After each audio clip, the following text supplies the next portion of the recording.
Quante storie ho già vissuto nella vita e quante programmate, chi lo sa, sognando ad occhi aperti, storie di fiumi, di grandi praterie senza confini, storie di deserti. E quante volte ho visto dalla prua di una barca, tra spruzzi e vento, l'immensità del mare espandersi dentro e come una carezza calda illuminarmi il cuore, e poi la neve bianca, gli alberi, gli abeti, l'abbraccio del silenzio, colmarmi tutti i sensi, sentirsi solo e vivo tra le montagne grandi e i grandi spazi immensi. E poi tornare qui, riprendere la vita dei giorni uguali ai giorni, discutere con te, tagliarmi con il ghiaccio dei quotidiani inverni. No, non lo posso accettare, non è la vita che avrei voluto mai, desiderato vivere, non è quel sogno che sognavamo insieme da piangere. Eppure io non credo questa sia l'unica via per noi. Se stiamo insieme ci sarà un perché e vorrei riscoprirlo stasera. Se stiamo insieme qualche cosa c'è che ci unisce ancora stasera. Mi manchi, mi manchi, sai.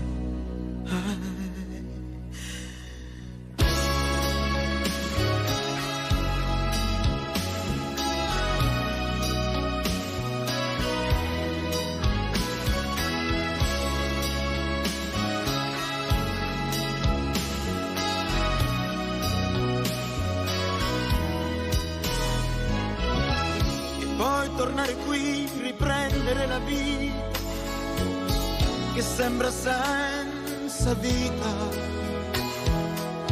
discutere con te, consumar così pochi istanti eterni. No, non lo posso accettare. Che vita è restare qui a lograrmi in discussioni sterili, giocare con te a farsi male il giorno, di notte e poi rinchiudersi. Eppure io non credo questa sia l'unica via per noi. Se stiamo insieme ci sarà un perché e vorrei riscoprirlo stasera.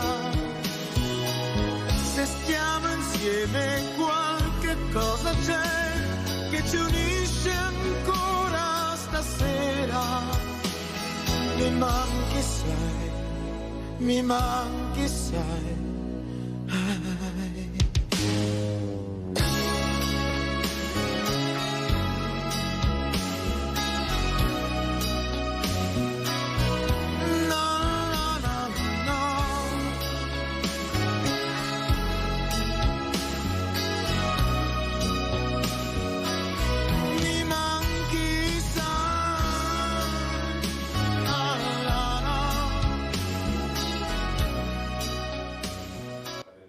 Buongiorno, buongiorno, molto bella questa canzone, soprattutto parole che sono sempre attualissima.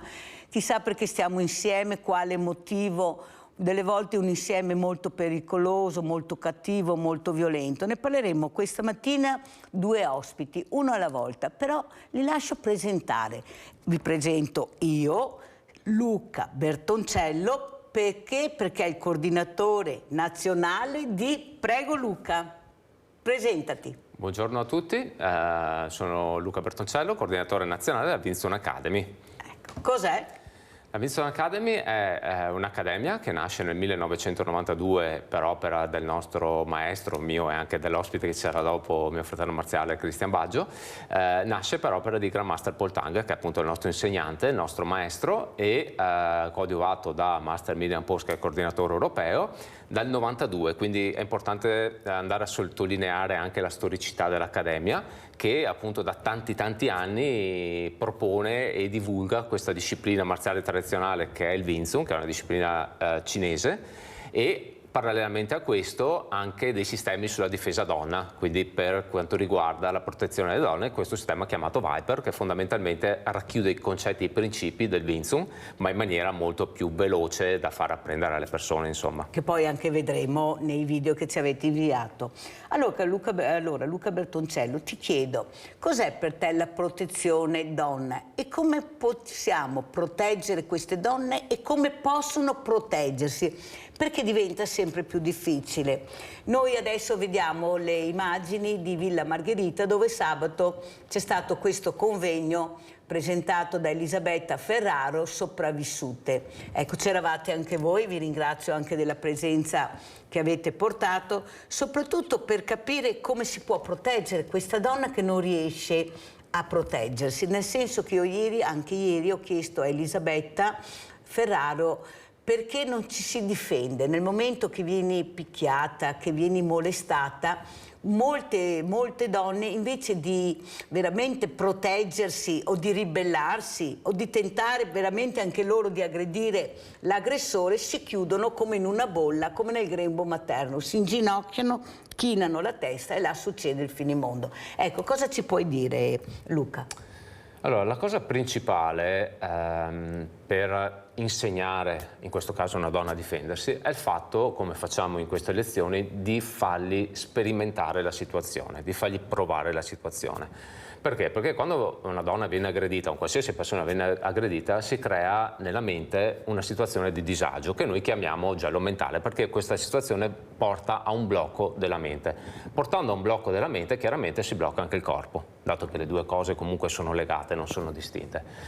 Noi in questi insegnamenti cosa facciamo? In maniera molto controllata, diciamo, andiamo a simulare queste situazioni. Cioè, se a una presa al polso o una presa al collo, ad esempio, una persona si blocca, come è normale che sia se non ha mai sperimentato la cosa, noi la facciamo provare in maniera sempre, ripeto, tutelata, e facciamo vedere quella che è una reazione istintiva, ovvero una reazione prima schematica, perché insegniamo queste 2 o 3 cose che servono per togliersi il problema e scappare, dopodiché però ripetendo questa reazione deve diventare istintiva, perché è quello il discorso. Noi non possiamo star lì ad aspettare dalla presa qualsiasi, che può essere una presa al polso, una presa al collo, pensare cosa fare, perché appunto andiamo in blocco, non c'è il tempo di pensare. Cioè non si riesce a reagire? Non è che non si riesce, non puoi pensare, non hai il tempo di pensare cosa fare, deve essere una reazione istintiva, e per rendere istintivo un qualcosa bisogna ripeterla. Sentiamo cosa ne pensa il nostro Rinaldo da Venezia. Ciao Rinaldo. Ciao Mirella. Mandiamo le coperture intanto di Villa Margherita per cortesia, grazie. Vai Rinaldo. Allora io volevo dire che purtroppo le donne sono deboli, se ne capita un uomo da 1,90 m, sono tutti palliativi a salvare donne, innanzitutto quando chi sa di un aggressore della donna gli ha dargli 30 anni perché sta in galera per sempre, e le donne insegnarle a sparare o dare una pistola, perché come poi una donna del 50 kg con una mossa del karate o del judo a un uomo che è 1,90 m che è quintale. Una roba impossibile. È giusto che sappia, avevo le gambe buone e scampate. Se non posso avuto che reagisca. Per fare una roba del genere, dove vado in paese per imparare certe robe. E donne bisogna innanzitutto insegnargli i poteri in scuola, di rispettare la donna, l'uomo, gli anziani. E insegnargli l'educazione, perché viviamo su un'era di cattiveria. Dico tanti anni, ma non ho mai visto una cattiveria contro le donne, contro i poteri, omicidi a balloni. Perché? Perché mi sa partito, il colpa pare male, cosa, dice fuori che sta per 15 anni, adesso anche l'eredità, ma dai, è vergognoso. Quando ti sappi uno che fa male a una donna, va bene, Fino da 20 anni si va tutti in guerra, no? Dopo 3, un mese di buona condotta e dopo 5 anni di fuori. La questione è questa, alle donne che può insegnare che volete a fare tutto, ma ce ne sono tanti tipi di donne. Ce n'è una che non buona reagire, e un'altra 90 che subisce. Bisogna punirli, ma ben, punirli bene. Chi ha in guerra dopo 20 anni, fino a che ti risolve il problema. Ciao Mirella e buongiorno ai tuoi ospiti. Grazie, grazie Rinaldo. Allora salutiamo anche il dottor Oscar Miotti che è collegato con noi, psicologo, sessuologo. Buongiorno dottor Miotti, grazie di essere qui. Allora cosa ne pensa dottore queste donne? Ma io dico queste persone perché delle volte può essere anche l'uomo, non è solo la donna vittima, perché noi parliamo sempre di donne ma ci sono anche donne che picchiano gli uomini. Lo dico perché sennò dicono ecco sempre binario unico, non è così. Allora come mai tutta questa violenza ultimamente veramente è una cosa incredibile. C'era anche una volta, molti dicono, adesso si risente di più perché ci sono i social, comunicazioni, ecco c'è più informazione. Lei cosa ci dice, dottor Miotti? Allora, giustamente Mirella, è importante dire che la violenza è sempre esistita, solo che adesso magari se ne parla di più, meno male che se ne parla di più, la gente non vuole star lì a prenderle continuamente per anni ed è vero che la violenza, sicuramente parliamo di violenza di genere perché colpisce di più le donne e percentualmente è vero che colpisce di più le donne, però vediamo tante volte anche degli uomini graffiati sul viso, sulle mani e come diceva la persona che è in studio con te questa mattina ed è una risposta istintuale dove la donna si difende, è importante che si difende. Ecco, io ci leggo e poi chiudo un pericolo a volte che bisogna stare attenti se è possibile difendersi o è meglio scappare, perché a volte inneschi un meccanismo dove poi si va in escalation e la cosa può diventare pericolosa, cioè a una reazione di violenza reagisco e poi ne prendo con gli interessi. Non so cosa pensa la persona che è con allora te. sentiamo subito dottor Miotti perché mi piace questo scambio. Prego Bertoncello. Sì, perfettamente ragione, infatti in queste lezioni che facciamo sulla tutela delle donne insegniamo fondamentalmente in 3 step togliersi il problema, ok, quindi togliersi quella che è una presa al polso, una presa al collo eccetera, colpire ad esempio al naso, sul viso, comunque in determinati posti sensibili e scappare, quindi comunque l'obiettivo è quello di mettersi in salvo, ok? Chiaramente non possiamo pretendere che una donna vada, come ha detto anche il signore prima al telefono, a surclassare un uomo, una donna di 50 kg chiaramente non può, non ha la possibilità di sicuramente attraverso poche lezioni. Dopo in realtà la donna ha molte più potenzialità di quello che noi pensiamo anche a livello tecnico, può utilizzare altre abilità che non siano la forza muscolare o la massa muscolare, comunque quello è un altro discorso. A prescindere da questo, ripeto, l'obiettivo di questi corsi che noi teniamo da decenni, perché da almeno 30 anni teniamo questi corsi, è quello di togliere il problema, colpire per prendersi il tempo, per scappare e chiedere aiuto. Quindi tutto si basa comunque su queste 3 impostazioni, insomma, ecco. Sì, dottor Miotti, però la mia domanda è anche questa che mi fa molto pensare. C'è molta paura. C'è molta paura di ribellarsi. Io penso questo, noi donne siamo ancora nel Medioevo, nel senso che anche da quello che ho sentito sabato non riusciamo a far sì prendere quella che ci permette di essere più forti, non più forti fisicamente, più forti psicologicamente. Non siamo ancora preparate. Tanto è vero, mi ricordo il dottor Romeo che ha partecipato anche all'incontro, quella prima volta che io l'ho avuto ospite, quando ha battuto violentemente sul tavolo con la mano, siamo schizzati tutti.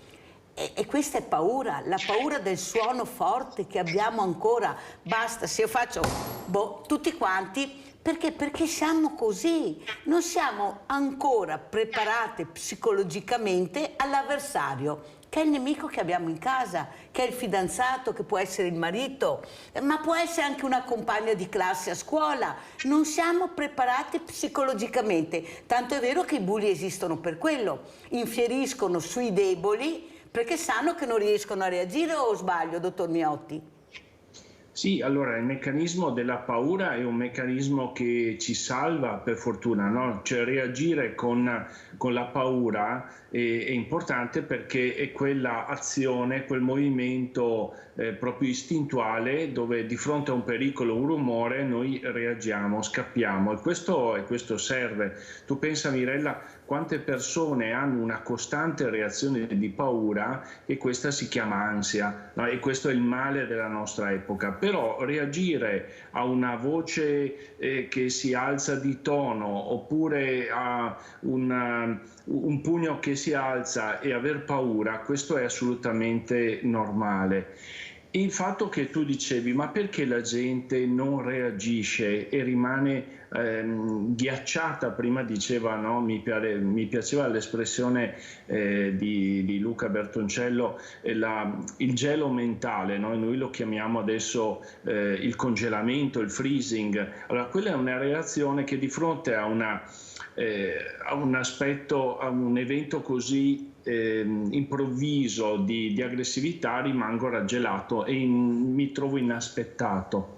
Poi, perché non reagisco? Questo è dovuto a come io ho imparato a darmi il diritto che nessuno può calpestarmi, e questo lo si impara nelle relazioni da piccoli. Cioè, se io ho un papà che mi intimorisce e mi dice che non devo reagire, io non reagisco. E quindi noi dobbiamo fare educazione, dobbiamo dire alle persone che loro hanno dei diritti e non devono stare lì ad assistere a un uomo che si comporta, a una donna, in maniera violenta. Abbiamo Livio da Padova. Ciao Livio. Ciao Mirella, un saluto ai tuoi ospiti. Dunque, tornando a questo argomento, io sono dell'opinione che quando in una coppia di fidanzati o marito e moglie succedono questi fatti di violenza, sia da parte dell'uomo verso la donna il 99%, e sia all'opposto, non è una coppia normale, non sono fidanzati normali, oppure non sono marito e moglie normali, non è un rapporto, è un rapporto che è stato sbagliato fin dall'inizio, che purtroppo la donna, perché la maggior parte sono donne, non ha avuto subito il coraggio di troncare. Lì è lì il vero coraggio. Per migliaia di ragioni, la donna ha voluto portare avanti questo rapporto pur sapendo che si sarebbe arrivati a questo punto, che si sarebbe arrivati alle percosse, che si sarebbe arrivati a fatti più gravi. Adesso esaminare i motivi, possono essere migliaia i motivi. Fin dall'inizio il rapporto doveva essere troncato da parte della donna per una serie infinita di motivi, e non è stato fatto, e allora si è arrivati a questo punto. Tutto qui, non c'è altro da dire. Questo è il vero coraggio, perché poi, andando avanti con gli anni, fidanzamento matrimonio eccetera, queste cose diventano sempre più difficili da fare. Invece è mancato all'inizio il troncare, quando questo rapporto anomalo non portava a nessun risultato, nessun dialogo eccetera, si doveva troncare subito, perché poi si arriva veramente a delle tragedie. Ecco, grazie e vi saluto. Guarda, ti ringrazio veramente, Livio, di questa telefonata. Ecco, cosa ne pensi, Bertoncello? Sì, ha perfettamente ragione, nel senso che bisogna distinguere un po' a livello anche sull'aggressione delle donne, bisogna distinguere quella che è l'aggressione esterna, diciamo, del farabutto, chiamiamo così, in esterna, che ti aggredisce, e bisogna vedere, differenziarla da quella che è l'aggressione interna, che capita appunto tra le mura domestiche, che purtroppo è per la stragrande maggioranza dei casi. In quel caso là ci sono dei campanelli di allarme che ti arrivano se una persona è attenta già dalle prime frequentazioni con questa persona, cioè lo noti se una persona ha delle tendenze, all'inizio magari no, perché all'inizio un po' però dopo un po' comincia a notarlo. È importante essere svegli, è importante, come appunto dice anche il programma, svegliarsi, no? Sveglia Veneti. Quindi è importante capire, cercare di capire quelli che sono questi campanelli di allarme, e cercare di mettere in riga, tra virgolette, la persona con cui ci frequentiamo, oppure, come ha detto giustamente il telespettatore, togliersi il problema, bloccare immediatamente, bloccarlo sul nascere. Allora andiamo a vedere il primo video che ha mandato Luca Bertoncello e poi lo commentiamo. Andiamo a vedere.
Allora, chiediamo anche al dottor Oscar Miotti cosa ne pensa di queste discipline, che sono anche molte regole, ecco, riflessione del tuo corpo, ascoltare anche il tuo corpo, capire se riesci e vorrai centrare l'obiettivo, che è quella di avere le idee chiare, perché qua bisogna avere anche le idee chiare su cosa vuoi fare e perché lo fai. Prego, dottor Miotti.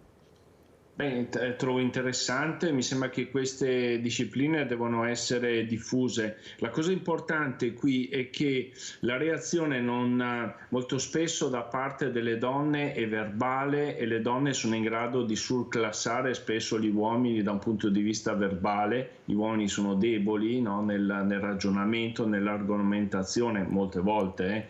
E invece l'aspetto corporeo va a attingere a un'energia più profonda. Noi attraverso il corpo diciamo delle cose importanti, riusciamo anche a essere più significativi, più espliciti nel bloccare un'azione. Quindi io sono molto favorevole. I cambiamenti importanti delle persone avvengono molto spesso anche per via corporea, per cui adesso ci sono un sacco di discipline che integrano la psicologia con delle esperienze corporee. Io per esempio faccio l'EMDR, che è questa tecnica per i traumi, purtroppo quando c'è già stato un trauma, e parte importante di questa tecnica è anche il lavoro sugli aspetti corporei, quindi l'attenzione sugli aspetti corporei.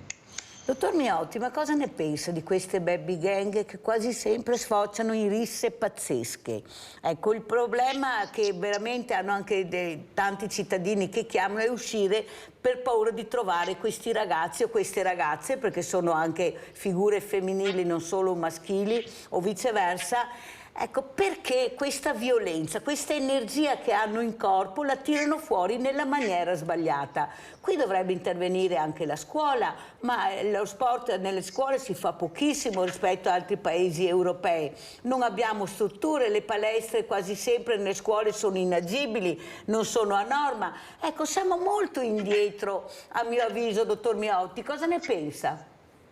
Allora, sulle baby gang io credo che ci sia una rabbia dei ragazzi che poi si esprime in questa distruttività, cioè io sono arrabbiato per vari motivi, non vedo la prospettiva sul futuro.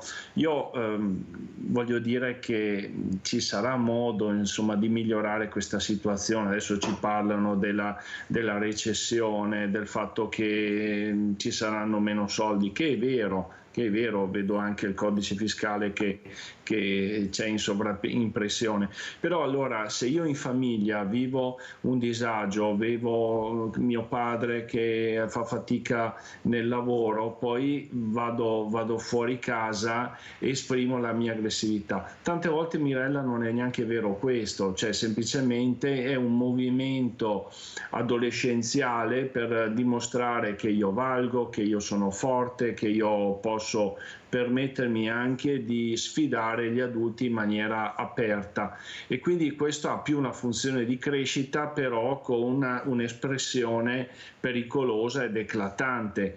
Quindi sì, il disagio c'è una violenza dilagante, però molto spesso questa è una cosa che ha una funzione anche di crescita, tutto sommato. Io sono io e tu sei tu, e te lo dimostro in maniera aggressiva.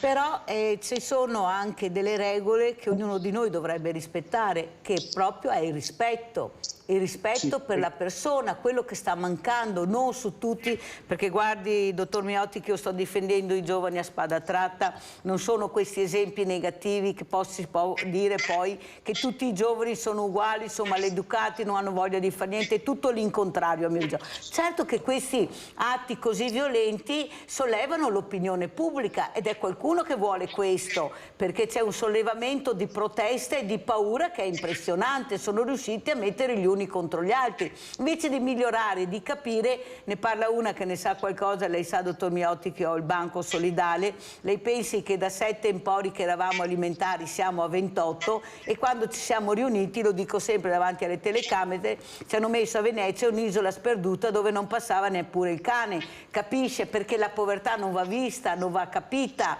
Ecco, la povertà è una cosa che fa paura alla politica, perché sono numeri importanti, allora si cerca di non far vedere. Però io penso che se non ci fosse stato il mondo del volontariato in tutti questi anni, specialmente anche con la pandemia che abbiamo avuto, non so che fine avremmo fatto. Guardate che se questo paese rimane in piedi così aiuta, è merito dell'associazionismo e del volontariato. Cosa ne pensi, Luca Bertoncello? Sicuramente sì, senza l'associazionismo sarebbe molto molto meno, quindi sicuramente quello che avete fatto voi, Mirella, quello che facciamo anche noi nel nostro, diciamo, nel nostro piccolo come accademia, è quello sia di formare per quanto riguarda la difesa donna in questo caso, ma per formare anche i giovani, per cercare di indirizzarli attraverso quelle che sono delle filosofie antiche, che sono il taoismo, il confucianesimo, il buddismo, soprattutto il confucianesimo in Cina, che è una filosofia comportamentale, è una filosofia che ti insegna come comportarsi in maniera retta, in maniera corretta nella società. Ora non è che dobbiamo copiare chiaramente quelle che sono le filosofie cinesi, ma prendiamo spunto per cercare, che ce l'avevamo anche noi una volta, perché in passato eravamo comunque su quella linea indicativamente. E quindi quello che cerchiamo di fare noi è cercare di formare anche i ragazzi delle nuove generazioni per far sì che questi diventino degli adulti formati anche mentalmente, perché purtroppo il problema di oggi è che i ragazzi sono, come dicevamo anche prima, sono molto deboli mentalmente. e quindi vanno impostati, vanno radicati al terreno, vanno create delle buone radici, perché così resisteranno anche ai futuri eventi avversi. E purtroppo sono continuamente bombardati da notizie negative, sono stati chiusi per 2 anni, hanno ripreso, ma comunque hanno accumulato molta rabbia, come dice anche il nostro ospite collegato. E questa rabbia, sia per i ragazzi sia per gli adulti, perché gli adulti anche a livello di stress non è che sia mancato lo stress, anzi è molto aumentato in questi ultimi decenni, va sfogata, perché se non la sfoghiamo attraverso esercizio fisico, attraverso la pratica, in questo caso di una disciplina marziale o attraverso qualsiasi altra attività fisica, questa rabbia va ad accumularsi e prima o poi esplode, ed è anche il fatto che secondo me molto spesso esplode in situazioni spiacevoli, quelli che può essere anche l'aggressione o qualche fatto ancora peggiore, tante volte può essere anche l'accumulo di questa rabbia. E quindi bisogna stare molto attenti, perché appunto la mente e il corpo sono collegati, non sono 2 cose che viaggiano in percorsi diversi, quindi vanno equilibrati, insomma. Pubblicità.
Ed è con noi che ha preso il posto di Luca Bertoncello, il coordinatore regionale Cristian Baggio. Allora Cristian, grazie veramente per aver portato anche questi video per far capire cosa vuol dire anche la disciplina, ecco, la concentrazione, la riflessione. Prego Cristian, tu sei coordinatore regionale di questa disciplina, qui vediamo anche dei simboli, cosa vogliono dire Cristian? Allora innanzitutto grazie Mirella per l'opportunità di essere qui in trasmissione e parlare della nostra Accademia Vinzone Academy, che appunto nasce nel 92 ad opera appunto di Gran Master Paul Tan, caposcuola e fondatore, e Master Milan Pons in qualità di, appunto, di responsabile europeo. Questo roll-up dimostra appunto la nostra accademia. Al centro appunto in ideogramma cinese indica appunto la disciplina Wing Chun, alla mia parte verso la mia sinistra appunto Kung Fu, che appunto indica la dedizione appunto verso proprio la pratica, e invece, invece verso di te indica le moralità. Moralità che appunto fanno parte dei principi della nostra accademia. Perché sono essenziali le moralità? Appunto perché comunque parlando anche prima degli argomenti della difesa donna e quello che sono gli episodi di aggressione e quant'altro, in una società che si reputi civile e che si reputi corretta sono valori essenziali, quindi lealtà, educazione, a confrontarsi con il prossimo e quindi essere partecipi. Questi sono valori che abbiamo imparato io e anche il mio fratello marziale Luca Bertoncello nel corso della nostra esistenza, e man mano che abbiamo avuto l'occasione, l'opportunità, sempre grazie appunto alla Vinzone Academy, altrimenti non saremmo qui a parlarne, di poter dare il nostro, appunto, le nostre possibilità di insegnare anche agli allievi che appunto arrivano, alle persone che si avvicinano. Cristian, io ho sentito, e anche prima anche Luca, che voi avete usato una parola molto importante, fratello, fratello marziale. Perché, Cristian? Fratello marziale perché indica semplicemente la fratellanza di pratica data dal fatto che non è una fratellanza biologica, perché ovviamente siamo nati in epoche diverse, ma perché comunque condividiamo la stessa passione che viviamo giorno per giorno, dal mattino quando noi ci alziamo, appunto, ci alziamo presto, insomma, quindi facciamo le nostre attività, da quando ci confrontiamo quotidianamente via appunto vocale o appunto via messaggio, ma anche per i confronti che poi abbiamo. E questa va molto nel profondo, diventa proprio una filosofia di vita che a mio avviso porta poi ad avere un'esistenza, secondo me, senza pari. È molto importante quello che hai detto, Cristian. Lo condivide, dottor Miotti? Ecco, chiamarsi fratello è una parola molto importante. Quando io lo sento però spesso tra i ragazzi che si chiamano fratello, è vero? Cioè, io li guardo e dico, ma non sono mica fratelli, però il fratello li unisce, questa parola li unisce. Prego. Allora, sì, è simpatico. Mirella, non so se hai notato, si chiamano fra oppure bro, come brother, no? Brother. Ciao bro. È bello, cioè, perché loro quando escono dalla famiglia hanno bisogno di sentire che hanno un'altra famiglia, che è la famiglia dei pari, no? E questo abbiamo bisogno anche noi adulti, abbiamo bisogno di avere questo senso di appartenenza. Guarda Mirella, cito una persona che io stimo, che è anche trevigiano, che è Filippo Ongaro. Adesso è scappato anche lui all'estero, è andato in Svizzera. È scappato, diceva, è scappato, dottor Miotti. È scappato, oppure forse perché lì chiedono meno soldi di tasse, non so, gli ho fatto la battuta così io a Filippo sabato che è venuto al teatro accademico. Allora lui diceva che se noi abbiamo delle buone relazioni a 50 anni abbiamo una buona prognostica per gli 80, cioè vuol dire che non saremo da soli ad 80. Allora noi abbiamo bisogno di questo senso di affiliazione. Possiamo avere tutti i soldi che vogliamo, il SUV più bello del mondo, ma se poi siamo soli è terribile. Quindi a me piace molto questa filosofia. E poi l'altra cosa importante che danno queste discipline sono le regole. Quindi quando prima tu dicevi rispetto ai ragazzi che ho le baby gang, noi dobbiamo dare regole e dobbiamo anche a volte imporle, cioè nel senso che prima ti castigo e poi ti parlo, ti comprendo, cioè se hai sbagliato ti castigo, cioè non è che posso stare là a capire perché l'hai fatto. Noi molto spesso nei psicologi tendiamo a voler capire, ok, capiamo, ma prima paghi il tuo conto. Questo è quello che io vorrei dire. Come ha letto questo 9 a questo ragazzo, a questi ragazzi che avevano sparato alla professoressa? Lei da psicologo, come l'ha interpretato? Perché ho sentito diverse versioni, molte anche favorevoli, nel senso, ma se hanno capito di aver fatto l'errore, hanno studiato e si sono comportati bene, è giusto dare quel voto. Lei come l'ha letto? Ma io avrei evitato, cioè è vero che se uno sbaglia non deve pagare il conto tutta la vita, non ci deve essere un marchio, tu paghi il tuo conto rispetto al tuo sbaglio, no? Se corriamo forte e prendiamo la multa non è che ci perdonano perché avevamo fretta, no? Però ecco, in quel caso è vero che loro si sono pentiti, non gli avrei dato un 10, può essere un 7 di incoraggiamento, però quello che tu hai fatto almeno per quest'anno va così. No, non possiamo, perché poi allora si fa i genitori che fanno una controdenuncia alla professoressa. Ecco, francamente noi perdiamo l'occasione di dare ai ragazzi un'autorevolezza, cioè di avere delle figure autorevoli. Se facciamo questo facciamo un danno ai ragazzi, oltre sicuramente a un gran danno anche alla professoressa, che è stata veramente vilipendiata. Cioè, quello che abbiamo visto è un'immagine troppo forte, cioè io non mi sarei mai sognato di fare una cosa così ai miei professori. Dottor Miotti, un'altra domanda che volevo farle questa mattina è la seguente. Adesso abbiamo visto delle sentenze, ne parlavo ieri con gli avvocati che avevo ospiti, che fanno rabbrividire, l'opinione pubblica è scandalizzata. Queste persone che uccidono 1, 2, 3 persone, poi dall'ergastolo viene dato loro i 20 anni, che forse se ne fanno 15 o 10, sono già molti se li faranno. Il problema è capire l'opinione pubblica. Psicologicamente è distrutta, dice non c'è giustizia. L'avvocato mi diceva che avevo ieri mattina Pietro Bon, il primo ospite, ma non si può parlare di vendetta, nella giustizia non c'è vendetta. Allora io ho contrapposto, ma c'è la morte di queste persone che non avevano fatto niente di male e che non ritorneranno più, queste famiglie che non vedranno più i cari. Io non pretendo vendetta, ma giustizia sì, ma non ho neppure quella, perché uno uccide 3 persone, 10-12 anni, come quel povero ragazzo che è stato massacrato internamente, gli hanno distrutto tutti gli organi, questi 2 fratelli, solo perché aveva cercato di salvare l'amico, e dall'ergastolo è passato 15 anni. Ecco, a livello psicologico la popolazione veramente non ne può più, ma come facciamo a accettare queste cose? Non si può fare vendetta, ma non si può neanche avere la certezza della pena, e questo ci violenta ancora di più. A livello psicologico siamo molto abbattuti, sa dottor Miotti, prego.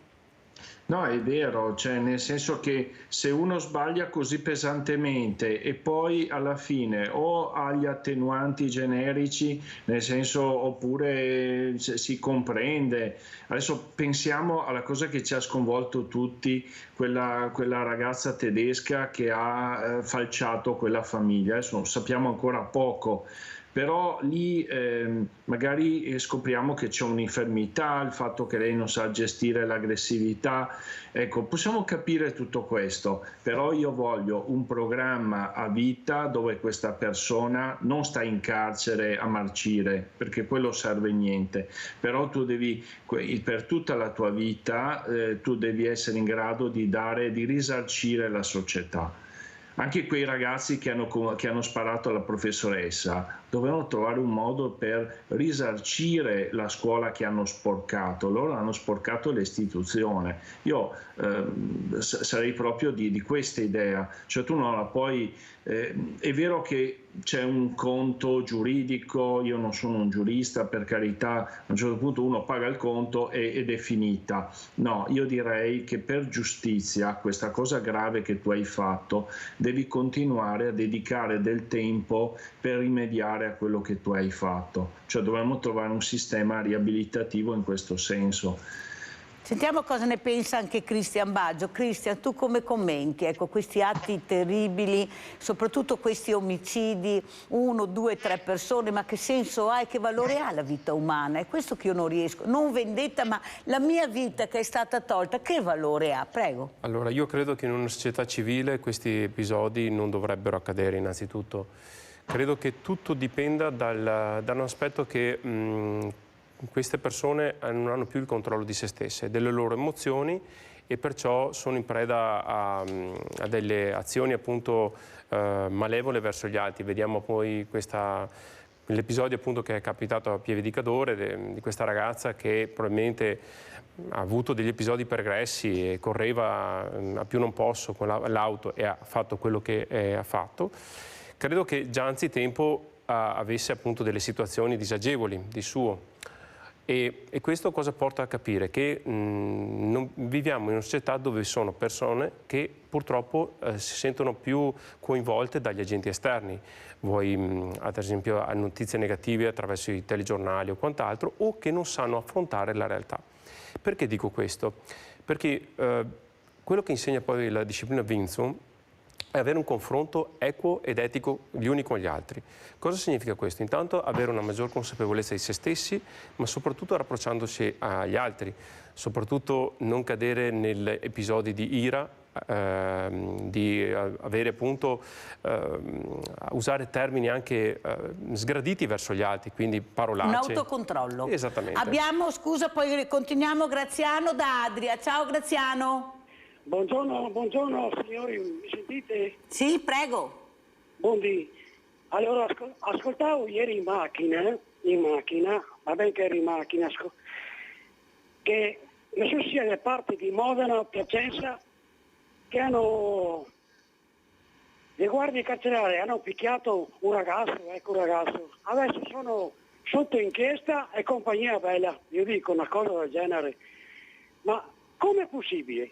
La guardia carceraria di fare il suo lavoro perché ha dato degli schiaffi, che è una cosa del genere, a uno di colore, adesso sono sotto inchiesta e sono sospesi, una cosa del genere, robe vergognose.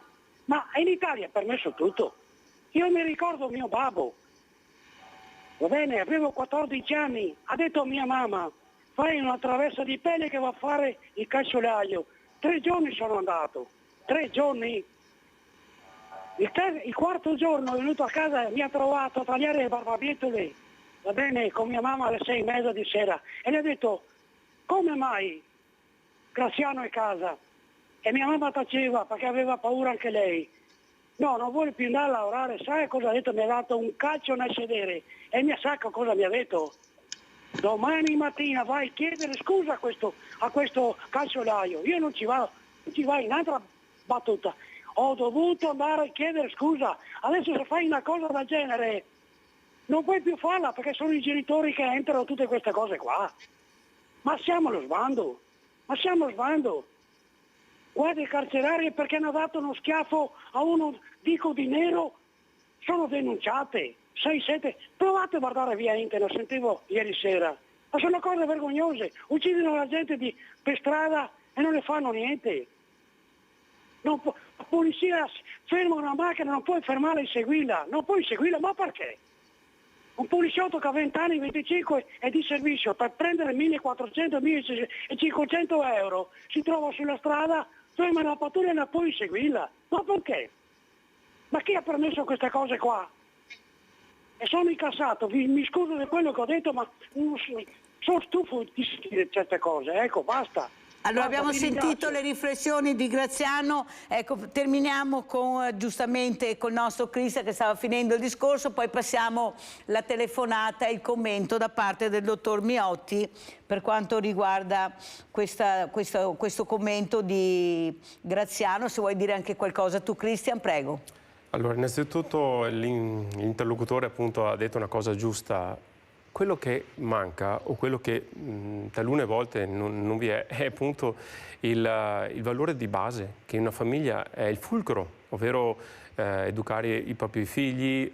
Non ovviamente tutte le famiglie sono così, ce ne sono episodi che appunto abbiamo potuto notare, riscontrare che anche ragazzi che vanno a scuola e fanno un po' quello che gli pare, che nel momento in cui questi ragazzi disobbediscono appunto e hanno un atteggiamento non opportuno a scuola, quindi come è successo che hanno utilizzato le loro pistole giocattolo anche per inveire contro la professoressa, dovrebbero innanzitutto essere ripresi anche a casa in maniera corretta, chiaramente, non picchiando perché non è quella il messaggio giusto, ma riprendendoli, magari facendoli fare dei lavori anche utili, magari aiutare persone che hanno bisogno come anziani o chi che sia, ma che si rendano conto dell'errore che hanno fatto. Questo è quello che è l'ambito essenziale. La nostra accademia che da anni appunto svolge attività con le scuole, in primis quando svolge queste lezioni con questi studenti li educa innanzitutto a capire cos'è il confronto con il prossimo, il rispetto, infatti fanno parte anche delle filosofie della nostra accademia, ma soprattutto a seguire le regole che siano appunto opportune, non ovviamente essere in una condizione appunto di non poter dire la propria. E a mio avviso è quello che manca a questi giovani ragazzi. A mio avviso hanno le potenzialità per migliorare, basta semplicemente dargli i giusti mezzi, le giuste indicazioni. Allora, dottor Miotti, la telefonata fa anche riflettere, nel senso che io lo dico da tanto tempo, il colore nero fa paura, tanto è vero che Graziano ha evidenziato che lo schiaffo è stato dato a un nero, non ha detto a una persona. Ecco, questo fa riflettere, guardate che è un momento molto delicato per la società civile. Prego, dottor Miotti. Sì, è delicato. Io sarei sempre lo schiaffo a una persona. Poi è vero che noi siamo sempre in difficoltà con chi è diverso da noi, abbiamo paura del foresto, no? Lui, chi veniva da via era un foresto, e quindi questa è un qualcosa che ciò che è diverso da noi ci fa paura e tendiamo a temerlo. Io direi che dobbiamo stare attenti, perché avete visto anche in Francia, dove dovevano essere più avanti a livello di integrazione, mi sembra che lì ci sia stato un fallimento dell'integrazione. Quindi l'integrazione tra le persone, tra i popoli, tra le culture deve essere qualcosa alla quale viene dedicato tempo, competenze, perché altrimenti non basta la buona volontà, l'accoglienza, la bontà d'animo. Ecco, bisogna anche capire veramente la diversità come ricchezza e non come qualcuno che viene a portarci via le nostre cose, oppure che viene a non rispettare le nostre regole, che a volte capita, perché una mentalità diversa provoca questo tipo di comportamenti. Però stiamo attenti, perché altrimenti ci troveremo anche noi, la Francia ha fatto da apripista, ci troveremo anche noi per le strade. Questo non è auspicabile. Allora, dottor Miotti, però io purtroppo convivo con delle situazioni drammatiche dove io vado a vedere anche dove portano queste persone, questi ragazzi, e trovo persone, Cristian, di 18, 20, 25, con dei fisici incredibilmente forti. Sono delle sculture umane, forse proprio da dove provengono e per il movimento che fanno tutto il giorno per mangiare, per bere. E li guardo su questi cortili di cemento tutto il giorno, su e giù, giù e su, perché non arriva il permesso di soggiorno, perché sono tempi lunghissimi. Poi abbiamo le persone che dicono abbiamo bisogno, specialmente industriali, artigiani, di lavoratori, non ce ne sono più, abbiamo bisogno. E io guardo questi ragazzi e dico, ma quanto possono resistere in queste condizioni? Anche perché appena escono, se qualcuno scappa, dietro l'angolo c'è subito il spacciatore che lo aspetta e che gli dice guarda, se dai queste bustine hai subito 50-100 euro. Oppure se rubi ti insegno io, tanto è vero che vengono presi loro, non vengono mai presi i capi che sono anche nostri qualche volta, non sono neri, attenzione. Allora io mi domando quanto resisteranno, anche perché, come dice lei, dottor Miotti, bisogna stare molto attenti, perché questi hanno dei numeri incredibili, sono incredibilmente giovani, quello che non siamo più noi, sono tanti e non si riescono a fermare. Come fai a fermarli? Come fai a fermarli? E questo tanto è vero sia che la Premier Meloni che Salvini, perciò destra, gli sbarchi sono aumentati. I numeri sono aumentati, però non ci sono le soluzioni. L'Europa zoppica da tutte le parti, dà soldi all'Italia per accoglierli, poi non capiamo come funziona sta roba, non riesco a capirla. Però qui stiamo parlando di persone giovani, con fisici incredibili, con energie incredibili, rinchiusi Hanno detto che non ci sono più gli hub. No, ci sono, ve lo dico io perché sono andati a vedere, è inutile. Non saranno più di migliaia di persone, ma basta che ce ne siano 30-40 su un cortiletto. Nasce così, o sbaglio, dottor Miotti? Ecco, è questo che non riesco a capire. Una volta si arrivava, andavi nei bar e trovavi il marocchino che vendeva tutti gli oggetti. Non vedevi il colore, guardavi la persona, era accolto, nessuno si sognava di infierire in questa persona. Provate a farlo adesso e poi hanno coraggio di dire no, non siamo razzisti, non siamo. No, siamo buoni, ci hanno fatto diventare meno buoni, o sbaglio, dottor Miotti? Sì, ci hanno fatto diventare meno buoni, ma guarda Mirella, io ho fatto un'esperienza con la Caritas di Treviso, visto che giochiamo in casa a Treviso, dove c'era stata quella forte immigrazione 2 o 3 anni fa, prima del Covid, e lì si lavorava proprio a un percorso di reinserimento sociale. Allora questo lo ha fatto la Caritas, lo deve fare, io direi che cominci Zaia, la regione, ecco, io chiedo a Zaia di fare una buona azione utile per i nostri imprenditori. Lì bisogna fare scuola, bisogna fare cultura, questi ragazzi devono avere una possibilità di inserimento. Noi abbiamo bisogno di OS, di gente che guarda i nostri anziani, abbiamo bisogno di lavoratori, cioè non possiamo perdere questo capitale umano che non a caso è arrivato, e poi questa gente continuerà a venire perché vede noi che viviamo in un contesto felice e loro vengono dalla povertà. Non possiamo fermare questo movimento, dobbiamo governarlo e dobbiamo proprio insegnare l'italiano, la cultura, la nostra storia, le nostre tradizioni. Questa è la cosa che dobbiamo fare, perché altrimenti è vero, come dici tu, c'è uno spreco umano, fisico, di risorse che poi noi ci arrabbiamo perché dobbiamo mantenerli a 50 euro al giorno, non so quanto sia, fossero anche 30, sono tantissime. A non far niente, perché non gli fanno fare niente. Non gli fanno fare niente perché non sono obbligati a lavorare. Pensate cosa si sono inventati, però il giro di soldi c'è, quello c'è sempre, quello c'è sempre, poi, prego. Anche il discorso delle cooperative che hanno lucrato, voglio dire, se tu ricevi dei soldi devi mettere a frutto, e io su questo pretendo che l'istituzione controlli, non che abbiamo dato soldi. È diventata veramente una lotteria per molte persone ospitare degli immigrati. Questo non deve capitare, è un grande peccato di fronte a Dio, permettimi questa cosa, insomma, pagheranno il loro conto. Ecco, la ringrazio di queste parole, anche perché non sono tutti delinquenti, perché io quando sento dire arrivano solo delinquenti, spacciatori,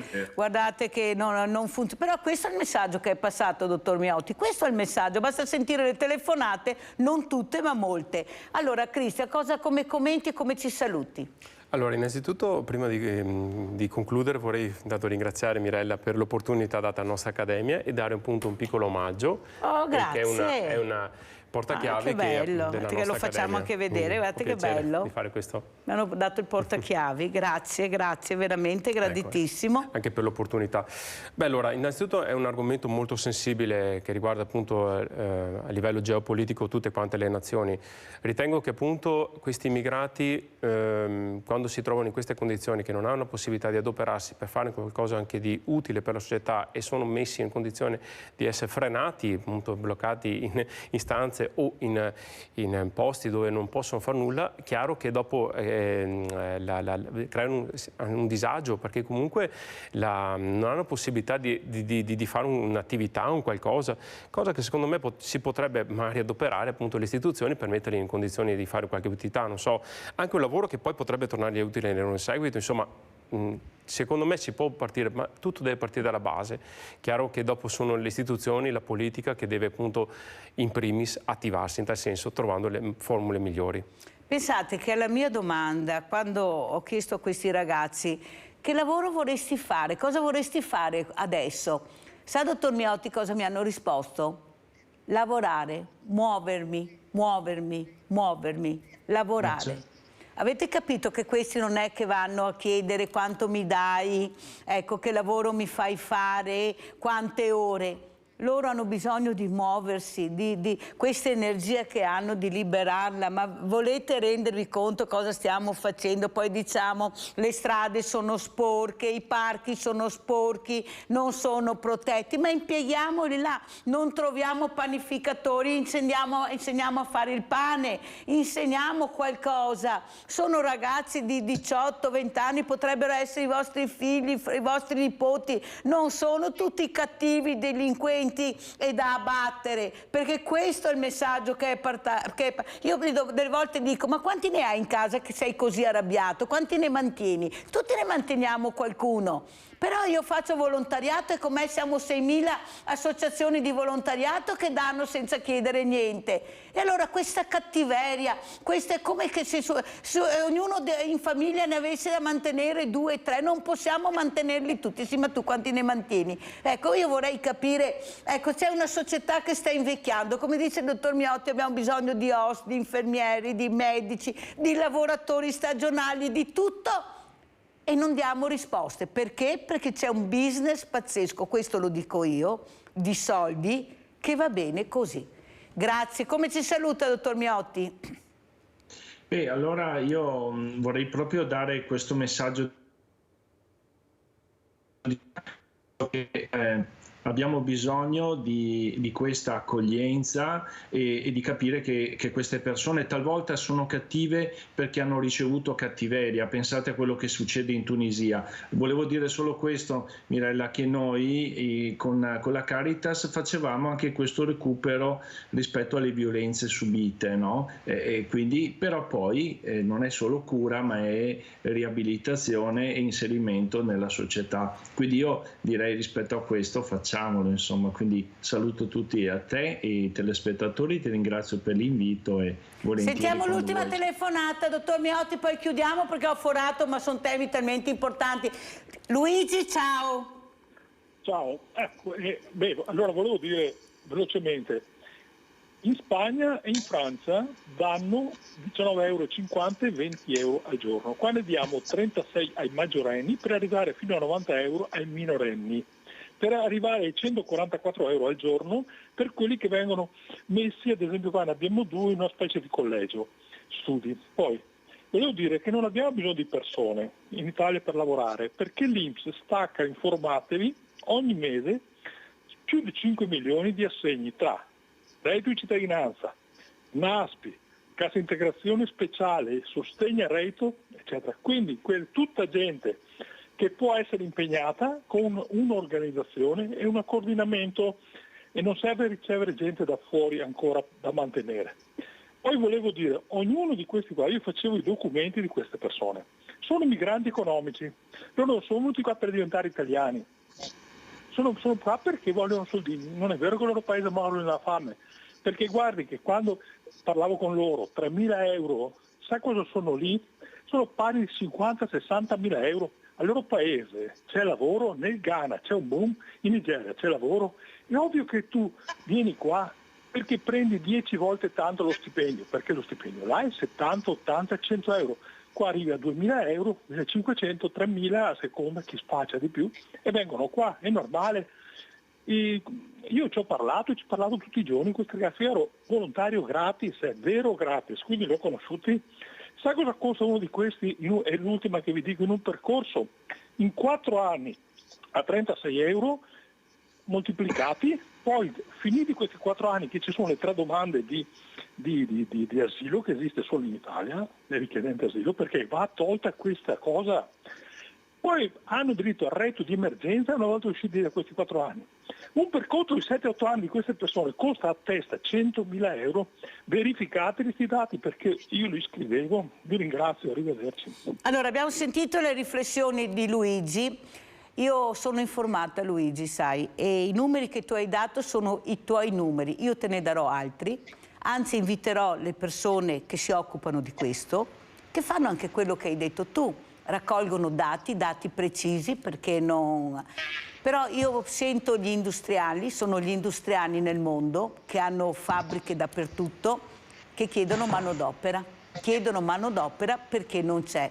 Io non credo che, specialmente qui nel Veneto, con il reddito di cittadinanza che abbiamo, che è bassissimo, forse il più basso d'Italia, riusciamo a coprire questi posti di lavoro che tu dici. Allora quando si danno dati, bisogna avere dei dati precisi, credibili. Io non so chi sei, che dati, da dove li hai presi. Io invito i sindacati, invito le associazioni che si occupano di questo, persone con la prefettura, perciò con il prefetto autorizzate, perciò non campate in aria, e sentiremo quali dati ci daranno. Comunque grazie Luigi per questa telefonata, perché è giusto ascoltare tutti e dopo ognuno a casa si fa le proprie riflessioni. Saluto i miei ospiti perché sono in ritardissimo. Luca Bertoncello, che era il coordinatore nazionale che abbiamo avuto in prima battuta, Cristian Biagio, coordinatore regionale in seconda battuta, e il dottor Oscar Miotti, psicologo e sessuologo. Grazie, grazie. Pubblicità.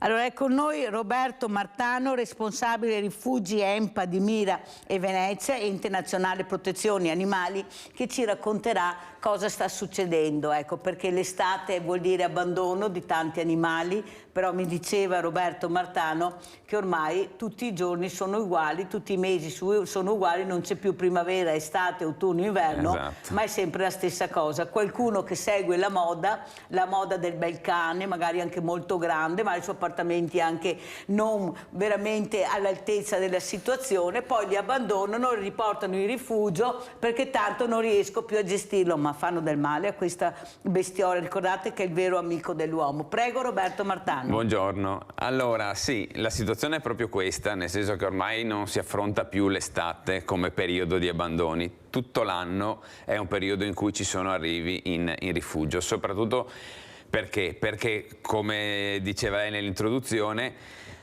buona parte degli arrivi in rifugio non sono gli abbandoni di una volta. Oggi il cane ha il microchip, quindi non si possono sostanzialmente più abbandonare. Arriva qualche cucciolata, ma il grosso sono le cosiddette cessioni di proprietà, che io chiamo, sono l'abbandono 2.0, no? L'era moderna dell'abbandono, cioè cani che arrivano in famiglia, che vengono presi senza farsi consigliare da nessuno, senza fare un ragionamento su quanto tempo ho da dedicare al cane, che spazio ho da dedicare al cane, è un cane che io riesco a portare a spasso o che tira come un treno.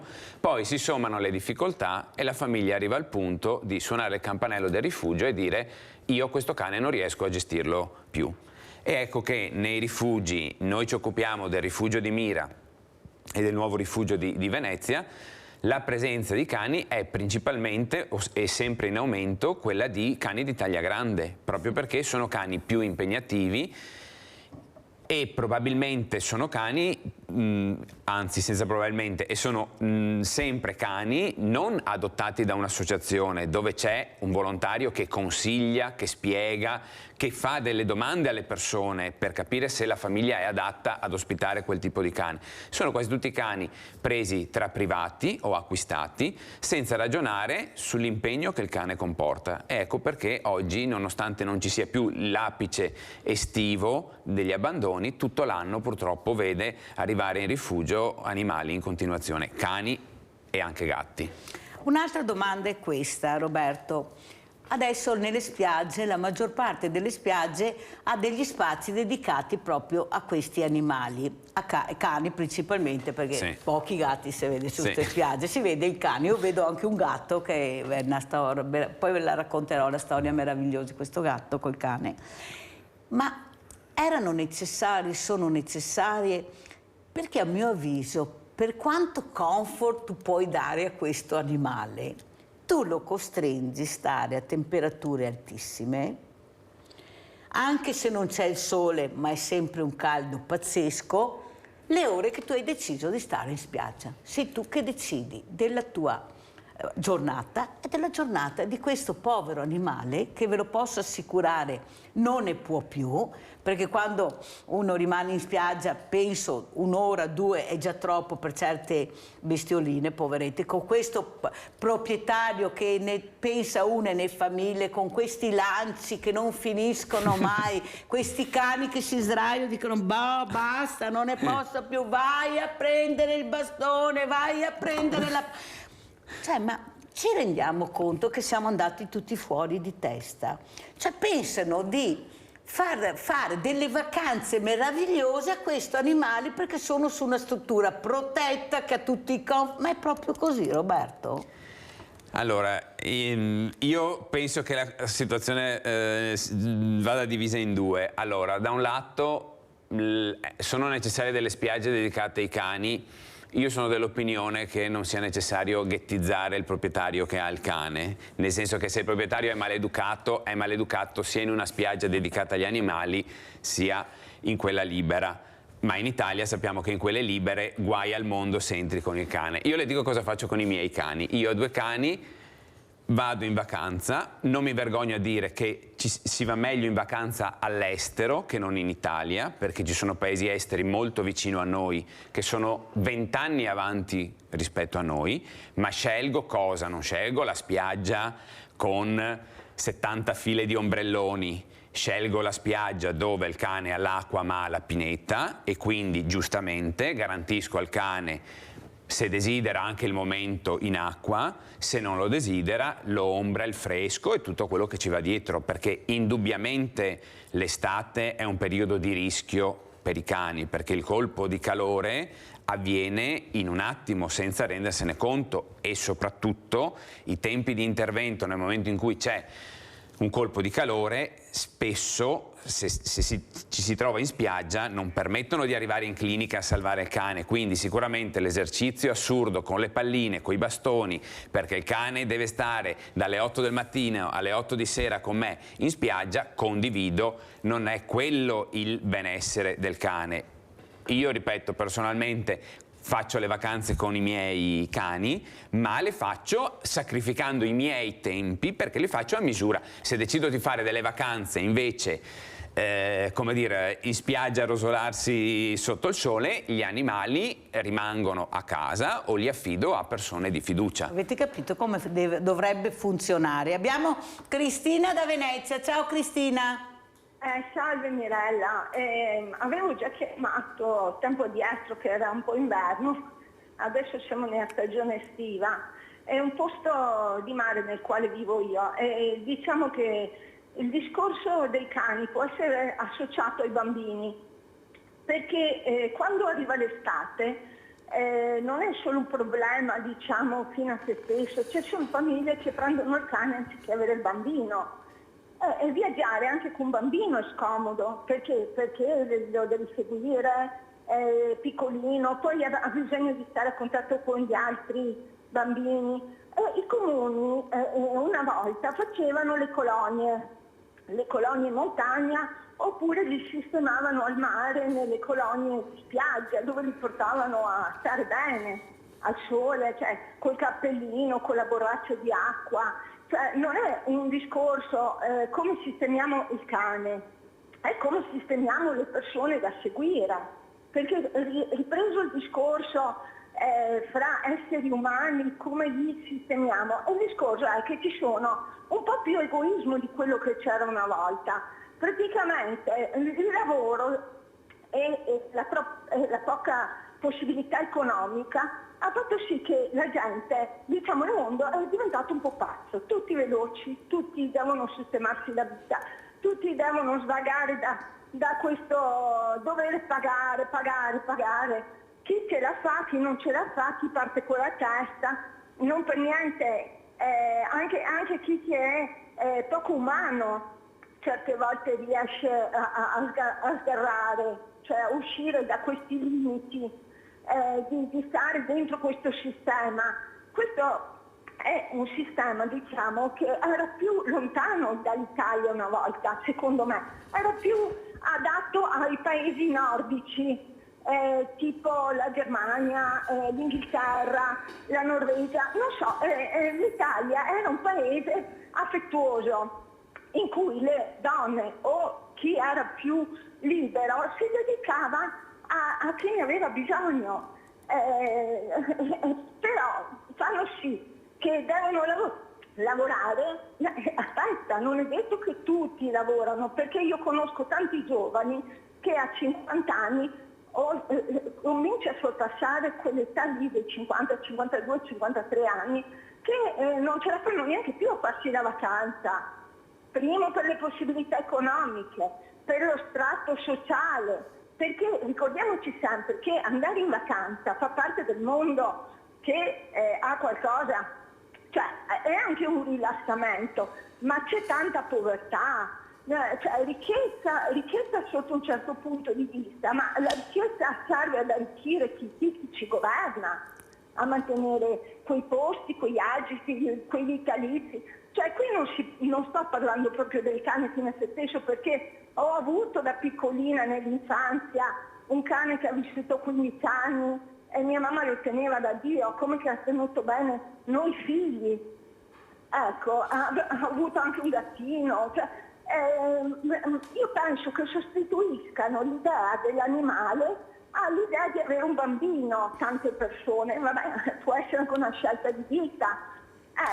Grazie Cristina, sei stata molto chiara, devo andare avanti perché ho anche un altro ospite. Il problema è che questa mattina ho l'EMP, perciò protezione animali, ma ho parlato di bambini qui con i pediatri perché ognuno ha il proprio tema, però condivido nel senso che molti per vari motivi pensano di avere una creatura diversa che non è l'animale, un bambino, tanto è vero si fanno chiamare papà, mamma, zio, zia, sorellina, fratellino. Cioè io ho avuto dei veterinari, ha detto che non funziona così, va chiamato per nome, sono due cose completamente diverse, ma però ognuno è libero di fare, l'importante è che curi questo animale, questo sì, nella maniera giusta, con rispetto della persona. E poi i soldi anche che mancano sempre anche per gli animali. Noi facciamo tantissime adozioni di animali a famiglie con bambini. Segno del fatto che non c'è, adesso sta un po' diventando, come dire, una leggenda, perché c'è il ministro che fa i discorsi se date ai figli, al cane il nome dei figli, vabbè, insomma, stiamo arrivando all'esasperazione, quando mancano i contenuti poi arriviamo a queste stupidaggini. Noi facciamo la stragrande maggioranza di adozioni a famiglie con bambini. Peraltro sono le adozioni più complicate perché va scelto un animale adatto. Facciamo anche delle adozioni a persone sole, a coppie, a anziani, a single giovani.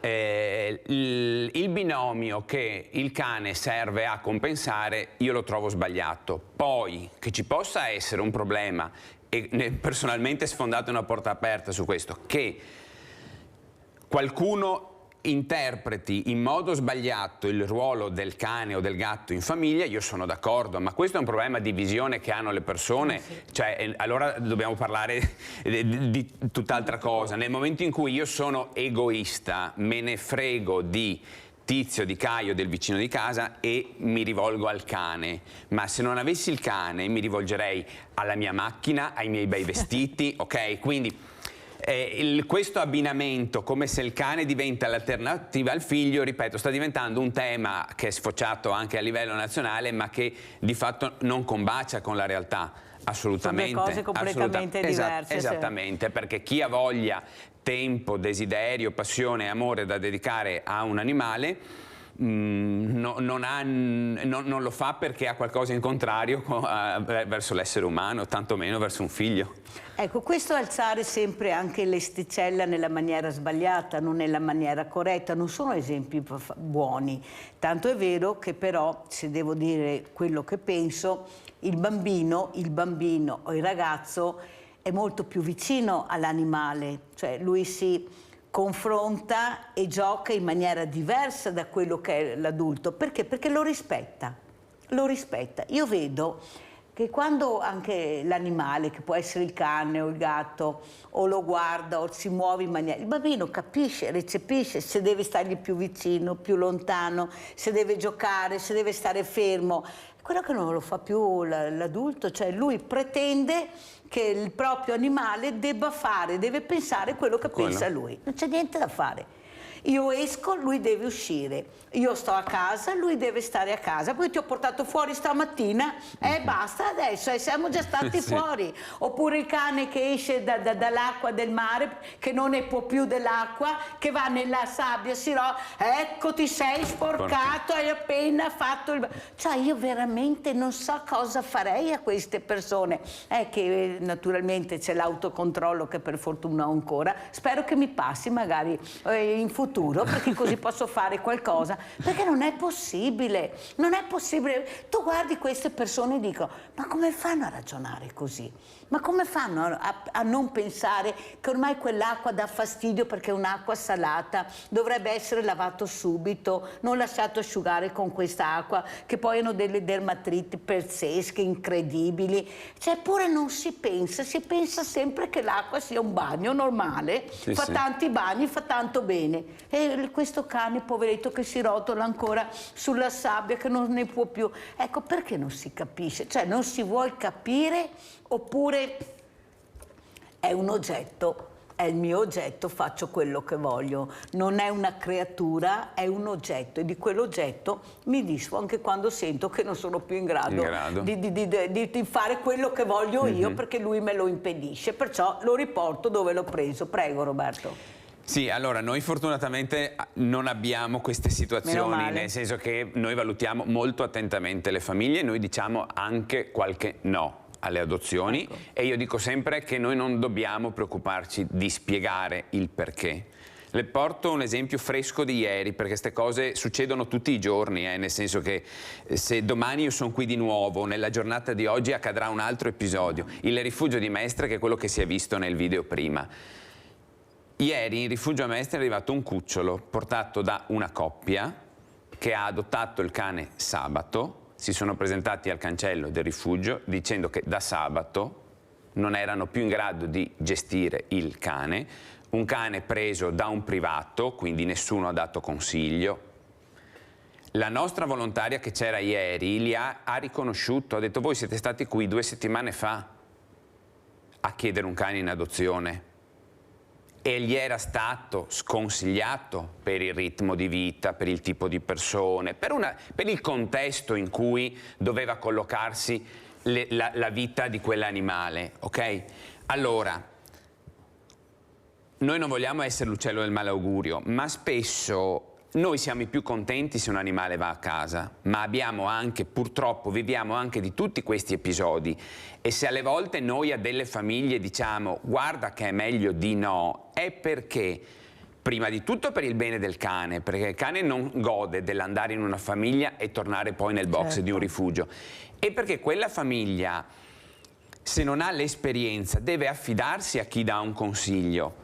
Quindi torniamo alla spiaggia. Se io ho piacere tutti i giorni che sono libero dal lavoro a dedicarmi l'estate a stare 12 ore in spiaggia, non posso pretendere che il mio cane faccia lo stesso, perché il mio cane lo può anche forse fare per sopportazione, ma le temperature di oggi a un cane non fanno bene. L'ombra dell'ombrellone non è quella che garantisce il benessere del cane. Il cane non ha la capacità di dire boh, me ne sto in acqua, boh, vado al bar. Ok, quindi alle volte si scambia il fatto di portare il cane ovunque con siccome il cane fa le cose che faccio anch'io, allora sta bene. Le esigenze del cane sono delle esigenze diverse da quelle umane, anche sotto l'aspetto della salute, oltre che la gestione a 360 gradi. L'esempio di ieri ne è la conferma, certo. Perché non puoi prendere un cane e da sabato accorgerti in 4 giorni che non lo vuoi più. Vuol dire che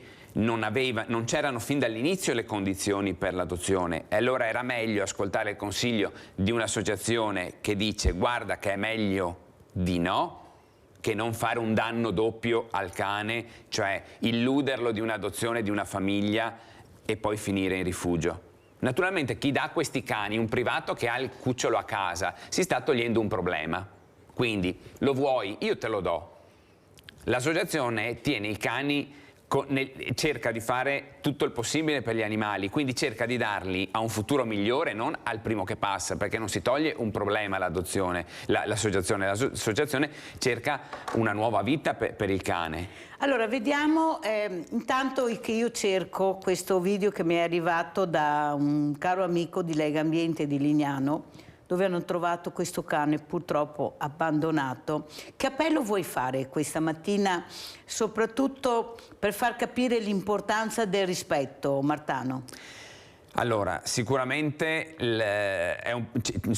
i temi che abbiamo toccato, se li mettiamo in fila, danno già il quadro della situazione. Oggi, ripeto, gli animali arrivano nei rifugi molto spesso per difficoltà di gestione, perché sono in ambienti familiari non adatti, perché la persona... Ti fermo un secondo, certo, perché ho trovato. Allora, Mastroianni, che è il mio caro amico, che fa questo lavoro nella spiaggia gratuito, che cerca di salvare questi cani quando vengono portate persone che non sono in grado, e lui capisce. Cane affogato nel trasportino, trovato all'alba sulla spiaggia. Era probabilmente un bulldog francese, il cane che è stato trovato ieri mattina a Lignano Sabadoro dentro il suo trasportino privo di vita. Il ritrovamento è avvenuto per caso da parte di alcuni operatori di Lega Ambiente che quotidianamente compiono queste cose. Allora, io mi domando, sicuramente, mi dice Mastroianni, è stato portato su una barca e dopo l'hanno abbandonato con questo trasportino, perché si vede che era morto in barca, perché trovarlo nel trasportino, per fortuna che è arrivato, poveretto. Perciò capite quello che io vi dico, perché sono cose certe quelle che vedo, Martano. Questi qua, se porta il cane in barca... questo cane si vede che aveva delle sofferenze, può essere, mi informerò la prossima volta che vedo Mastroianni, però funziona così, che problema c'è? Lo butto e vai. Sì, beh, difatti dico, chiuso in un trasportino, un cane trovato in acqua chiuso in un trasportino, io più che all'incidente penserei a qualcosa di volontario. Poi io la notizia, per carità, la sto sentendo adesso, quindi non voglio, come dire, fare l'ispettore Derrick su un fatto che non conosco. La giro, Martano, perché è importante questa storia. Però insomma, sappiamo che nelle nostre campagne purtroppo la macabra usanza di annegare i gattini era, come dire, metodo civile, perché non si considera civile la sterilizzazione, ma si considera purtroppo nelle nostre campagne, si considera civile annegare i gattini, quindi io non so se quel bulldog sia venuto a mancare per un incidente o per qualcosa di volontario. C'è sempre un punto e ci sarà sempre un punto di domanda. Io un punto di domanda me lo farei, insomma, ecco, forse magari sarebbe anche il caso che chi può le notizie che arrivano, ecco, siamo nel 2023, ci sono ancora queste persone che si liberano di questo povero animale, poveretto. Come ci saluti, Martano? Dicendo che l'adozione che avvenga presso un rifugio o attraverso altri canali è un atto di responsabilità. Che un cane, ma anche un gatto, ha davanti a sé una vita ormai fortunatamente lunga, quindi quando si adotta un animale o in generale si porta in casa un animale, lo si fa prendendosi un impegno che potrebbe durare anche 10, 12, 15, 20 anni, dipende da molti fattori, ma è proiettata a lungo termine e quindi va valutato molto molto bene se si è nelle condizioni di seguire l'animale fino alla fine, perché proprio nel momento della vecchiaia poi che l'animale, come gli umani, ha bisogno di più pazienza da parte di chi lo accudisce, ok? Quindi fare passi affrettati perché il cane è di moda, perché ce l'ha il vicino, perché devo fare il regalo di promozione al bimbo, è molto probabilmente il passo sbagliato. Io dico sempre una cosa, molte persone dicono adotterò il cane di cui mi innamoro. Io rispondo alle persone che il colpo di fulmine non esiste neanche più tra gli umani che sono dotati di ragione. Pensiamo. Okay? E sono in due. Se io penso che quel cane mi sta guardando e è scattato il colpo di fulmine, sto facendo egoisticamente il calcolo per me stesso e magari quel cane non è adatto a me, ma posso regalare tutta una vita ad un cane più adatto alle mie esigenze. Quindi l'adozione deve essere fatta seguendo i consigli delle associazioni. Allora sentiamo Paola da Padova, facciamo il cambio intanto col nostro Vinicio Corrent e ringraziamo tantissimo Roberto Martano, responsabile rifugi EMPA di Mira e Venezia. Grazie Roberto, accomodati pure, facciamo venire, intanto sentiamo Paola. Vai Paola. Sì, pronto, buongiorno. Buongiorno. A lei, buongiorno a tutti quelli che sono in ascolto e anche al suo ospite, quale l'argomento appunto, volevo intervenire sul tuo argomento animali. Volevo ricordare innanzitutto che tutte le associazioni sono, cioè per l'aspetto economico non prendono soldi da nessuno. Quindi se magari il Signore non l'ha detto, però lo ricordo io che se qualcuno ha gli animali, non può tenersi un animale in casa per tanti motivi, magari se dà ogni tanto un aiuto, ecco questo è bene accetto, perché il problema, il mondo animale, soprattutto sotto l'aspetto veterinario, è costosissimo, lo dico ovviamente per esperienza. Su questo argomento volevo anche sollecitare, se era possibile, EMPA e tutte le altre associazioni, di bussare in maniera un po' più decisa alle istituzioni, perché soprattutto per le persone meno abbienti, anziani eccetera, facciano delle convenzioni con i veterinari in modo da abbassare un po' i prezzi in qualche modo, perché a volte tante persone sole rinunciano ad avere un animale che è un grande stimolo di salute, di compagnia, di affetto eccetera eccetera, perché non se lo possono permettere, fra virgolette. Ultima cosa, se mi permette, state attenti a una parola impropria, perché chi abbandona l'animale non sta attento a niente. Comunque ricordo che esiste, ahimè, un traffico schifoso dove gli animali vengono presi, venduti all'estero per gli esperimenti. Questo è stato appurato da polizia stradale, eccetera, eccetera. Non è un'invenzione, è una tristissima realtà dove cani rubati o quelli abbandonati, c'è un traffico che esiste da più di 30 anni, che noi siamo consapevoli, che li portano in Austria, in Germania, in Svizzera e vengono venduti a 700-800 euro a cane. Quindi dovete sapere voi che avete intenzione o che abbandonate il cane, che può fare anche questa fine, oltre a tante fini terribili di certi scervellati che si divertono a impiccarli, si divertono soprattutto con i gatti a dargli fuoco, eccetera, eccetera. Grazie mille per lo spazio, complimenti a lei signora Mirella e complimenti al suo ospite. Grazie, grazie Paola, hai fatto bene a dirlo, noi seguiamo, anche diamo le notizie quando vengono sequestrati questi camion, delle volte sono dei camion enormi e all'interno troviamo questi cuccioli, veramente è una cosa incredibile, hai fatto bene a ricordarlo e anche che qualcuno intervenga in maniera così più energica anche con i veterinari per fare delle convenzioni, lo trovo molto corretto quello che hai detto Paola. Allora vi presento subito un altro gradito ospite che è Vinicio Corrent, insegnante prima di tutto, showman dopo, però insegnante sopra di tutto. Allora Vinicio, intanto grazie, a tutti. Ma soprattutto ecco, i ragazzi e il mondo degli animali, ecco.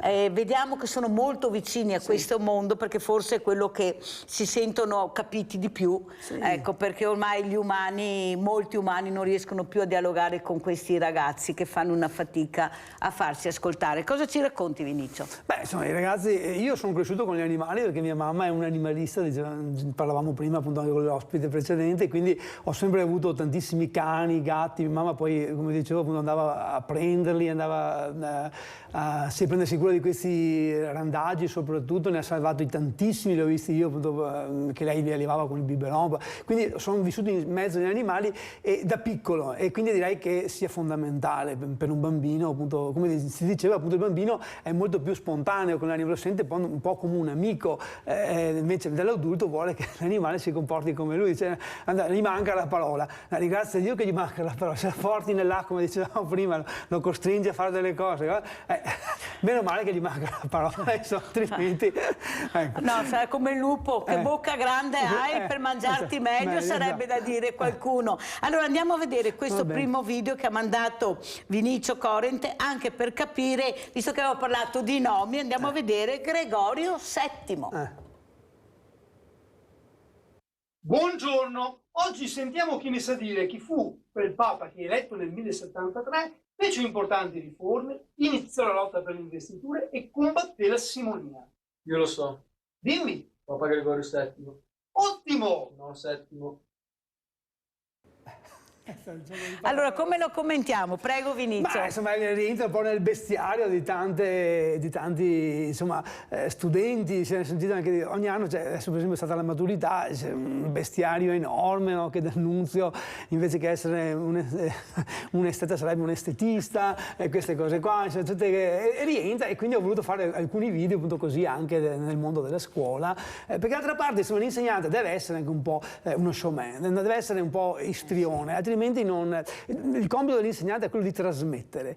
I contenuti sono importantissimi. Di intrigarli. Esatto, di prendere l'attenzione, altrimenti se tu non riesci appunto a fare questo, devi comunicare. Non è più l'insegnante del Medioevo che invece tratteneva appunto i suoi segreti, no? Queste congregazioni segretissime, eccetera. L'insegnante deve essere chiaro, deve essere aperto e deve soprattutto prendere l'attenzione. Stare in una classe per 2 ore a parlare di letteratura, bisogna insomma, altrimenti tu dopo un po', dopo quei 10 minuti di doveroso silenzio... Che noia. In realtà la letteratura è una cosa bellissima, una cosa stupenda la letteratura, perché deve essere appunto capita, cioè sostanzialmente questi autori non è che scrivessero pensando poi di tormentare le generazioni future, scrivevano per esprimere le loro opinioni, anche per risolvere certi problemi, per dare delle risposte, no, a grandi inquietudini, a grandi dubbi dell'esistenza, e quindi noi dobbiamo appunto coglierli in questo senso. La vita nuova di Dante. La vita nuova di Dante è nella storia d'amore che Dante ha avuto, quindi va presa in quel senso. La Cilia di Petrarca era sostanzialmente quella che oggi insomma è la malinconia, è la depressione, ecco. Quindi attualizzarla, portarla, e si scoprirà appunto il piacere, perché la letteratura deve essere un piacere. Allora, visto che abbiamo parlato di maturità, guardiamo anche questo video, compiti da correggere, poi ne commentiamo con Vinizio Corrent.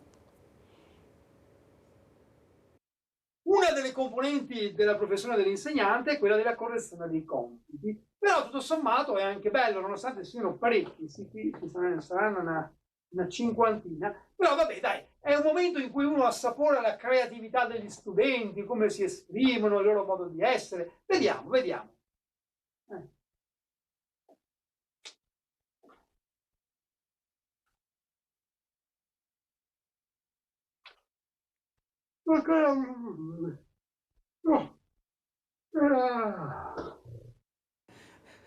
Bellissimo. Vinizio, com'è andata la maturità e come vedi questi ragazzi? Ecco, perché veramente sta passando un messaggio che non va bene, ci sono bravissimi ragazzi che hanno voglia anche di intraprendere, continuare gli studi, è che è molto difficile, molti paletti, molte difficoltà anche economiche, non trovano stanze, non trovano veramente quell'obiettivo che è proprio la cultura che loro vogliono, prego. No, ci sono bravissimi ragazzi, della verità io ho avuto anche il discorso dei compiti, perché ecco, è una così, i compiti sono alle volte appunto gravosi appunto, da fare, però è bello vedere come appunto si esprimono questi ragazzi. Bisognerebbe che scrivessero un po' di più, ecco, questo sì. Alle volte noi nella commissione mia abbiamo riscontrato insomma che c'è questa disaffezione un po' allo scrivere, anche perché sono stati 2 anni disastrati del Covid, quindi i ragazzi hanno scritto meno. Ma i ragazzi sono sempre bravi, i talenti ci sono sempre, guai se non ci fossero, perché altrimenti finirebbe l'umanità. Io non sono come quegli insegnanti che dicono non ci sono più gli studenti di una volta. Lo studente ha caratteristiche diverse, lo studente si adatta appunto ai tempi, ha a che fare con strumenti appunto anche diversi. È molto più veloce. Eccetera. Quindi ha matura delle capacità, delle abilità diverse. E quindi noi dobbiamo appunto valorizzare al massimo questo.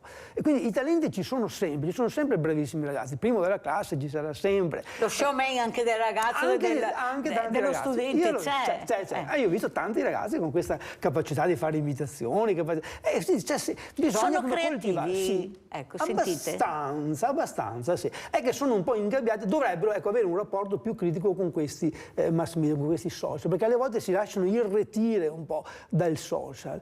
Questo è il grande problema. Invece deve essere usato come strumento. Loro pensano che sia appunto uno strumento, in realtà vengono presi. Pensano loro di dominare il social, invece sono dominati dal social, e questo è veramente pericoloso. La grande sfida è questa, perché adesso ci sono queste app dell'intelligenza artificiale, queste sono micidiali perché tolgono la possibilità di ricercare, bisogna rimettere nello studente la voglia di fare ricerca. Noi una volta, ai tempi nostri, venivamo in classe, prendevamo un giornale, 2.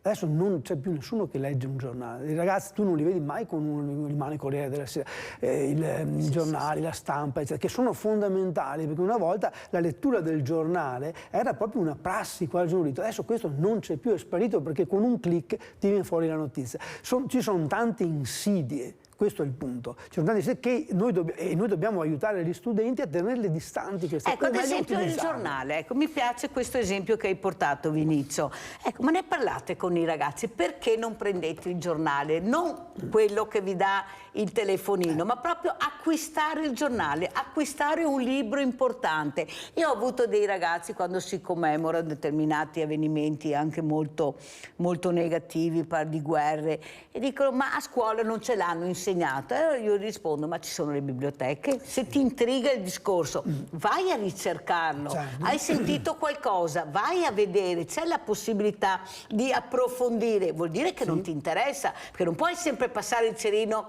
la scuola non mi ha insegnato, i miei docenti non me lo dicono. Cioè, se sei intrigato, ricerca, che trovi, o sbaglio? Perché non lo fanno? No, ci sono dei progetti in concomitanza con alcuni giornali, per cui una volta alla settimana si fa la lettura dei giornali. Io l'ho sempre fatto quando c'è la possibilità. E i ragazzi come reagiscono? Reagiscono bene, perché il ragazzo è incuriosito, cioè tu devi dare la motivazione allo studente. Leggiamo, certo, un articolo di politichese non lo prendono come suo, ma certe cose di cronaca, di costume, ecco, per esempio l'uso, non so, è importante ancora studiare Manzoni a scuola. Ci sono ogni tanto dei giornali, ci sono dei grandi giornalisti che si occupano di questo, è importante ancora il latino. Cioè, scegliere degli articoli che possono interessare gli studenti. Gli studenti leggono, perché il loro scopo è quello di crescere, e sono anche vogliosi di cose. Certo che se tu li ingabbi con un telefonino, gli dai il telefonino e gli apri quel mondo lì, che è un mondo appunto ristretto, perché loro in quel mondo vengono utilizzati, perché questo è il problema, non sono, sono delle vittime. Vinicio Corrente, tu hai detto una cosa importante: la politica non gli intriga, ma potrebbero essere dei futuri politici, perché il mondo è loro e in quel mondo ci sarà di sicuro anche la politica.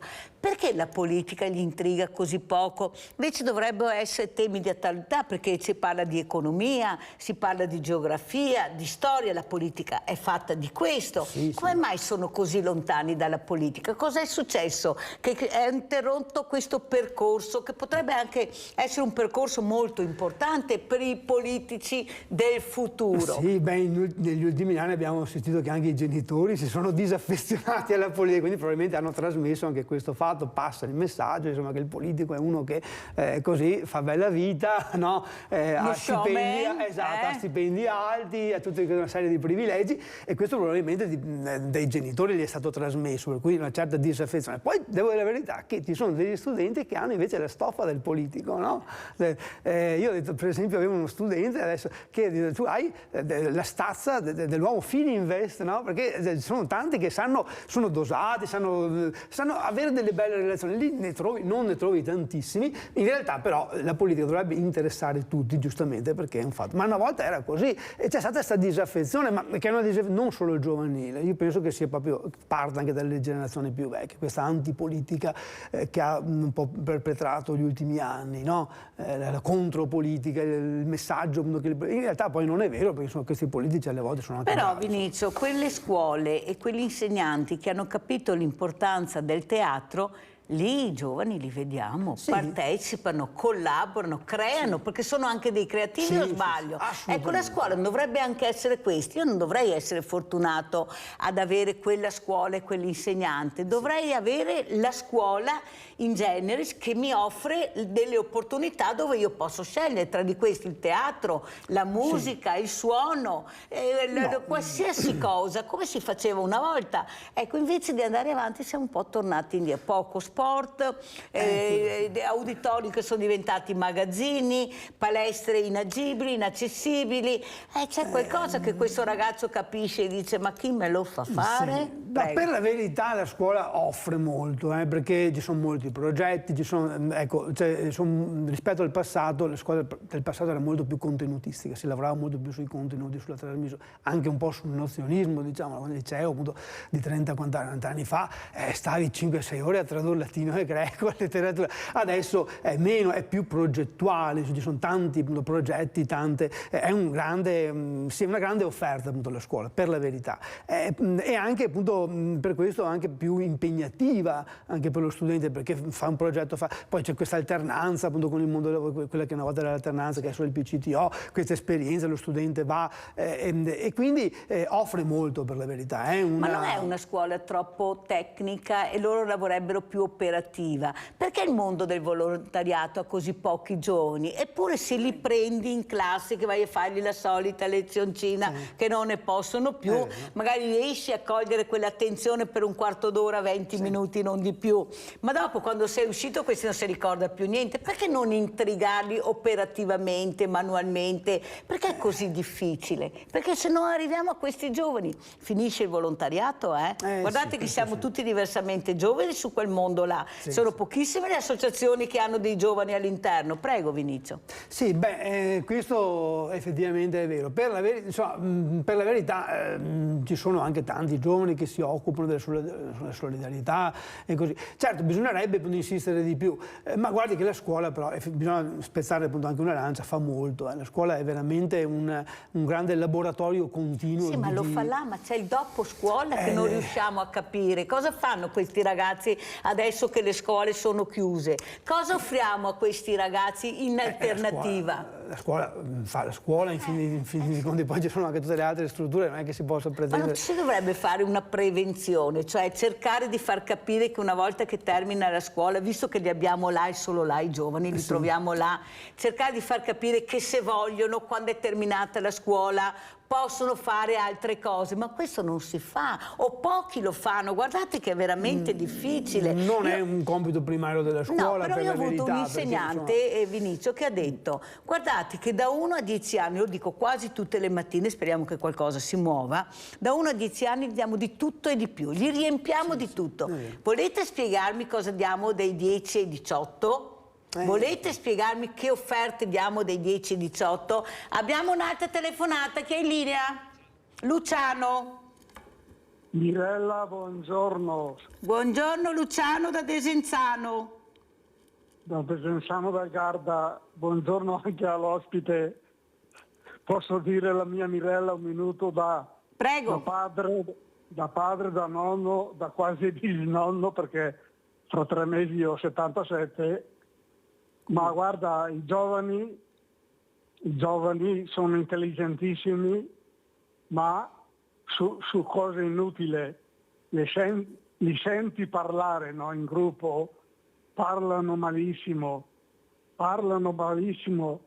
Noi da giovani, anche il signore lì a una certa età, noi l'estate, Mirella, facevamo lavori in campagna, facevamo i prismi a mano, i tubi, lavoravamo. Niente, io lo dico da tanti anni, bisognerebbe bloccare a questi giovani fino a 15-18 anni tutte quelle cretinate su Facebook, quelle cose lì. Bisognerebbe, non dovrebbero a 10, 12, 13 anni entrare in quei siti lì, non dovrebbero. Una lettera di un nonno, a lettera al giornale di Brescia, i miei nipoti che vanno al liceo sono ignoranti, niente, sanno tutto della musica, di questa ultima musica di questi ultimi anni, sanno tutte queste cose, Mirella, che contano poco e niente, e sanno poco della scuola. Li vedi che saltano giù dal bus, no? E hanno in mano il telefonino, non guardano neanche dove camminano. Troppo questo, troppo. Dovrebbe essere limitato, dovrebbe essere... niente, io sono per limitare, insomma, queste cose. E l'estate ai bambini gli danno troppo, hai detto giusto tu, Mirella, fino adesso. Danno troppo quelli che possono, quasi tutti i genitori. Danno troppo, poco impegno, poco studio. Vabbè, niente, cosa vuoi che vi dica? Grazie Luciano, sei stato molto chiaro, ti ringrazio della telefonata e della partecipazione. Allora andiamo a vedere, prima di commentare la telefonata di Luciano, anche quello che ha portato Vinicio, così anche sorridiamo un pochino, che abbiamo anche bisogno di sorridere. Sì, poi, fortunatamente si può ancora fare. Allora andiamo a vedere. No, cicloamatori, vediamo cicloamatori. Visto che tutti quanti andiamo. Da quando che vado via in bicicletta, mi supera tutti, sento un fischio paraderio, e mi saluta anche. Pensa che cazzo di che era uno che aveva 75 anni, una panza così. Pure quello t'ha superato. Sì, ma che aveva bici elettrica però. Grande Vinicio, grande, no, è forte Vinicio. È un popolo di ciclisti incredibili, ma tappatissimi, proprio, ma corrono tantissimo, ma questi fanno il Giro d'Italia, la gara. Io sono un cicloamatore, vado via così perché mi godo il paesaggio. Tra l'altro noi in Veneto abbiamo dei paesaggi stupendi per il cicloamatore, abbiamo veramente delle piste incredibili e mi superano tutti, ma sempre con la faccia e ti passano via, non li prendi neanche se vuoi. E poi ci sono adesso queste bici elettriche che sono la nuova frontiera, così. E allora per commentare la telefonata di Luciano, cosa vuoi dire? Insomma, non sono tutti così, dai, perché non bisogna si dirlo, può, dai. Non spariamo sul mucchio, cioè le solite insomma, un po' telefonate un po' moralistiche, i giovani di una volta erano meglio. Dobbiamo invece dare non si può fermare, cioè come fai a bloccare, a limitare l'uso? Cioè, sono frasi un po' dette così, perché ormai è troppo grande l'inversione, i social fanno parte della vita stessa. Ormai bisogna dare agli studenti, ai giovani soprattutto, la coscienza, farli creare una coscienza critica, questo è il punto, una coscienza critica, cioè metterli in condizione di sapere cosa è giusto e cosa è sbagliato fare, perché come fai a bloccare? Se blocchi la libertà. Sentiamo Caterina da Vicenza. Ciao Caterina. Pronto? Buongiorno a tutti. Volevo parlare un po' del volontariato. Sì. Io è tanti anni che faccio parte del volontariato, ormai una certa età, sono nonna, potrei essere bisnonna e i miei figli fanno volontariato. Però io dico una cosa, la materia prima parte dalla famiglia, secondo la mia esperienza, perché quando hanno una certa età dicono a me non mi ha aiutato nessuno, perché io devo aiutare gli altri? E il principio è questo, a me mi sembra. E dopo, come ha detto il signore che ha telefonato prima, i giovani non fanno neanche ora chiedere qualcosa che ce l'hanno. Per me non mi sembra che sia una cosa corretta, perché io non ho avuto, loro devono avere tutto. Al primo ostacolo è quando che si fermano.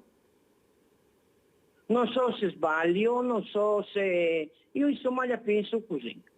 Aspetto una vostra risposta, grazie. Grazie Caterina di questa telefonata, perché Caterina, almeno io la vedo così, perché è facile dire sì, è più difficile dire no, perché il no comporta delle decisioni importanti che tu devi spiegare e non hai il tempo, non vuoi spiegarle, mentre col sì qual è il problema? Se ce la faccio, che ho la possibilità anche economica, ti do e abbiamo chiuso il problema. Sì. Quello che magari il ragazzo cercherebbe più un no che un sì magari.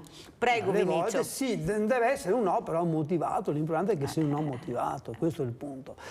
Creare questa coscienza critica, questa è la cosa importante. Non accontentare e basta per il gusto di accontentare, ma nemmeno appunto togliere, perché queste sono cose che ci sono, è inevitabile, ormai il social fa parte della vita, il telefonino, e quindi bisogna che ci sia un uso sapiente di questo. Però quando il bambino nasce e poi cresce, Vinicio, oltre a dire papà e mamma, comincia a dire una parola importantissima. Perché? Il perché che tu devi spiegarmi, perché mi dici sì, perché mi dici no, perché mi togli questo, perché mi dai l'altro. E questi genitori, basta con questi perché. Guardate che a nessuno ha insegnato il perché, pure lui lo dice. Perché? Perché lui vuole capire anche se è piccolo. L'importanza è il dialogo con i propri figli.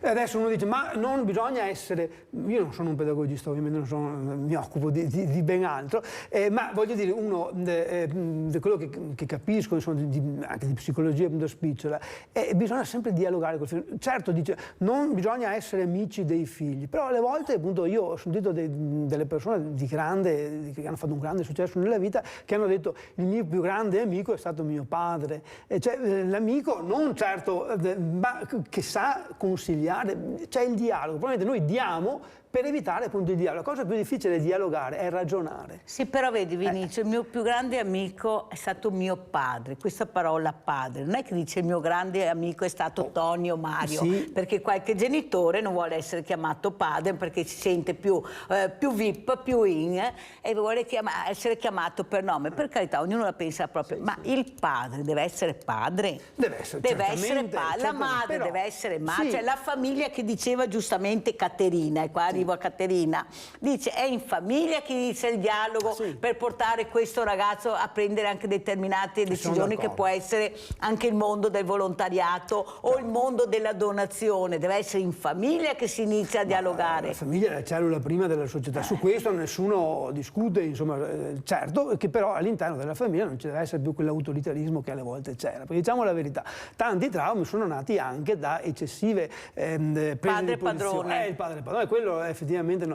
Oggi non mi pare che sia così, c'è però si cade nell'eccesso opposto di accontentare in tutti i modi, perché in questo modo no, l'importante è il ragionamento, è il dialogare, è lo stare insieme, e questo secondo me. Poi ripeto, io non sono uno psicologo, intanto meno un pedagogista, ma la vedo così. Però la vivi tutti i giorni, perché ecco, sono loro, ecco, la famiglia, lasci la tua famiglia e entri in un'altra famiglia che è il mondo della scuola. Allora andiamo a vedere questo ultimo video, Henriette, poi lo commentiamo e salutiamo Vinicio Corrent. Questa è una canzone.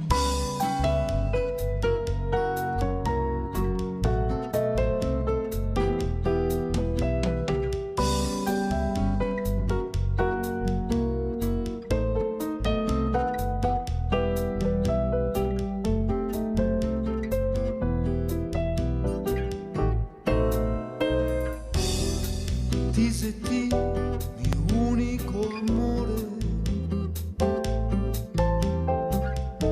che ho dovuto abbandonarti, non ingrandi a tua sofferenza pensando a me, facemmo finta di aver fatto solo un bel sogno. Amentemo a nostra sorte, perché un sogno così bello non se mai dura abbastanza. Quantemo se d'essere stati buoni e diventare felici, anche se per pochi mesi. Allora Vinicio Forest, siamo diventati tutti fessi, perché qua veramente ci siamo tanti presi in giro, che veramente anche spiegare a questi ragazzi con quella presa in giro che viviamo tutti i giorni è difficile, perché loro sono molto acuti, molto, e anche con questa canzone bellissima inviteremo ancora Vinicio, veramente, perché se lo merita, Vinicio Corrent, la sentiremo ancora, sono delle parole bellissime. Sì. Ecco, come ci saluti, cosa vuoi dire? Perché tu hai vinto anche, sei arrivato... Questo sono andato secondo al concorso nazionale di Roma, premiato in Campidoglio, Salva la tua lingua locale, che è un concorso che è stato voluto da Tullio De Mauro, che è stato questo grande linguista, quindi per la salvaguardia del dialetto. Io ho presentato questa canzone, che è una canzone di Casanova, cioè la canzone è mia e la musica è mia, il testo è preso dalle memorie di Casanova, perché è una lettera che d'amore che Casanova ha scritto a una delle sue 3 grandi donne di cui era innamorato. Cioè, ne aveva una, ne aveva tantissime, per carità, però 3 donne di cui è stato veramente appunto innamorato. Una era una suora, l'altra era appunto una cantante travestita, perché al tempo del Settecento non si poteva, le donne non potevano cantare, quindi molte donne, c'erano i famosi castrati, allora c'erano delle donne che si travestivano da ragazzi, e un'altra era questa donna, questa Henriette, che invece era una francese che era venuta in Italia e che è stata per poco tempo, per pochi mesi, è stato un amore travolgente tra Casanova appunto e lei. Lui appunto ha scritto una lettera da Dio, nelle memorie c'è questa lettera in italiano, io l'ho tradotta appunto in dialetto e l'ho adattata perché veramente è stupenda, non è una lettera, è una poesia d'amore. L'ascolteremo una mattina di queste, l'ascoltiamo questa bellissima canzone. Grazie. Ariete, grazie a Vinicio Corrent, insegnante prima di tutto, poi showman, ecco, grande Vinicio, grazie pubblicità. Grazie a tutti, ciao. Grazie.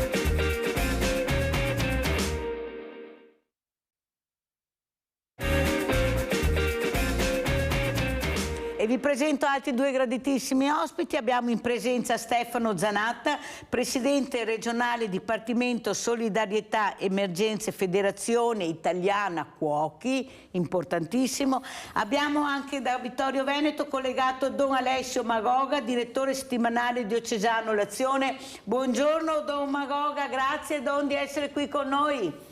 Allora parliamo di giovani questa mattina, non di diversamente giovani, di giovani che diventeranno diversamente giovani se ce la faranno, perché le idee confuse sono dappertutto. Ma soprattutto, Don Magoga, mi è rimasto impresso quel test che è stato fatto a dei ragazzi di un'associazione di volontariato, dove veniva chiesto loro cosa vorrebbero in questo momento, qualsiasi cosa, quello che desideravano di più. Perciò poteva essere un oggetto, un qualcosa. Indovini cosa hanno scritto la maggioranza dei ragazzi che hanno scritto questo test? Ascolto. Ascolto. Cosa le dice questo, Don Magoga?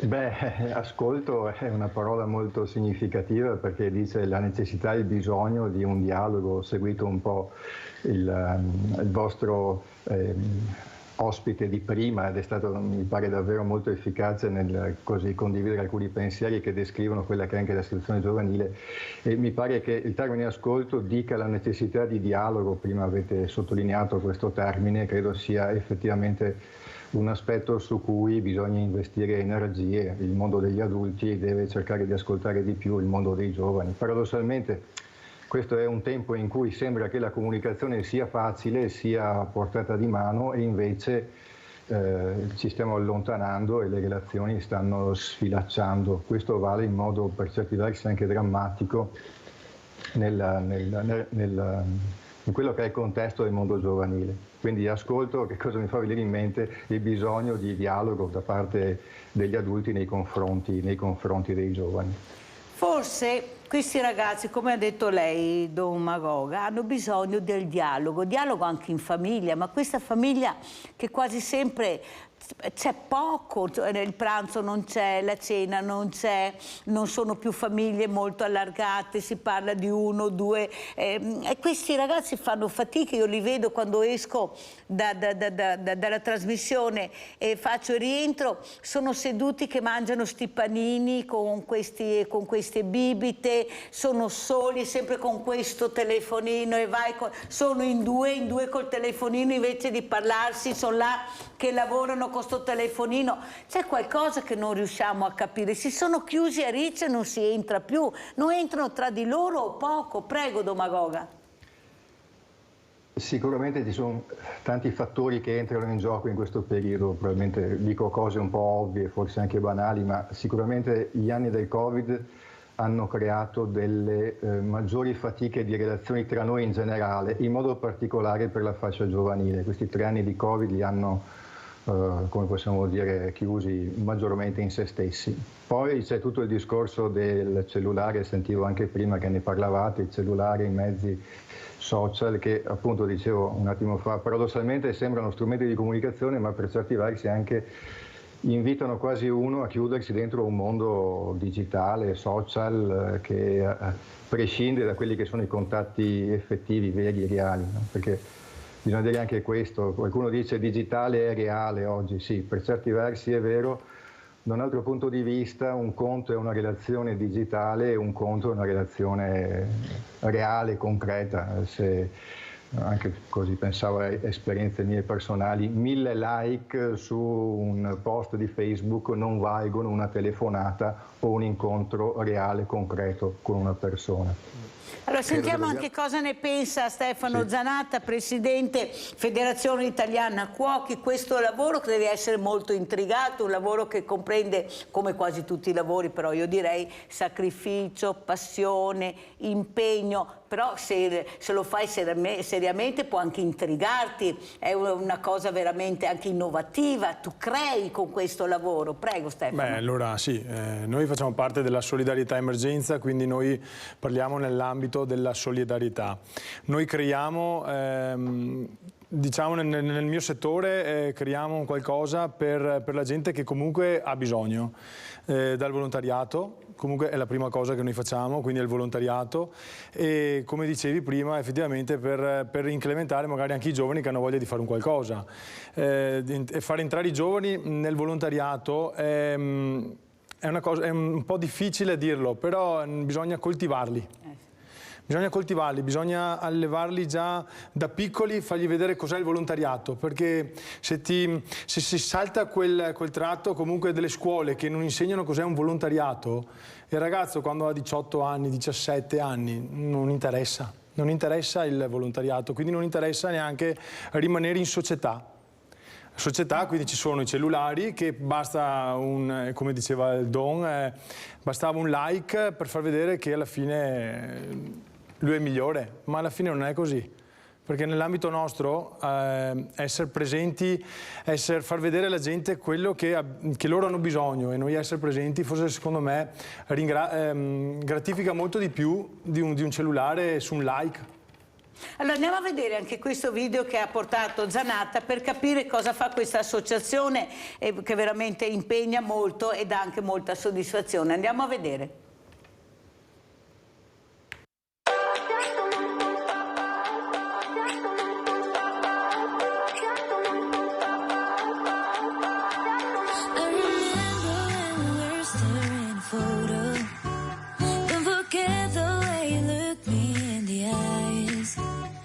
I keep you in my heart is where you are. I still think of you, I want you coming back. I remember when we were staring at a photo. Don't forget the way you look me in the eyes. And I keep you in my heart is where you are. I still think of you, I want you coming back. Call me when you want, baby, I can't take it on my heart, yeah, yeah. Give me your love, yeah, yeah. Call me when you want, baby, I can't take it on my heart, yeah, yeah. Give me your love, yeah, yeah, yeah.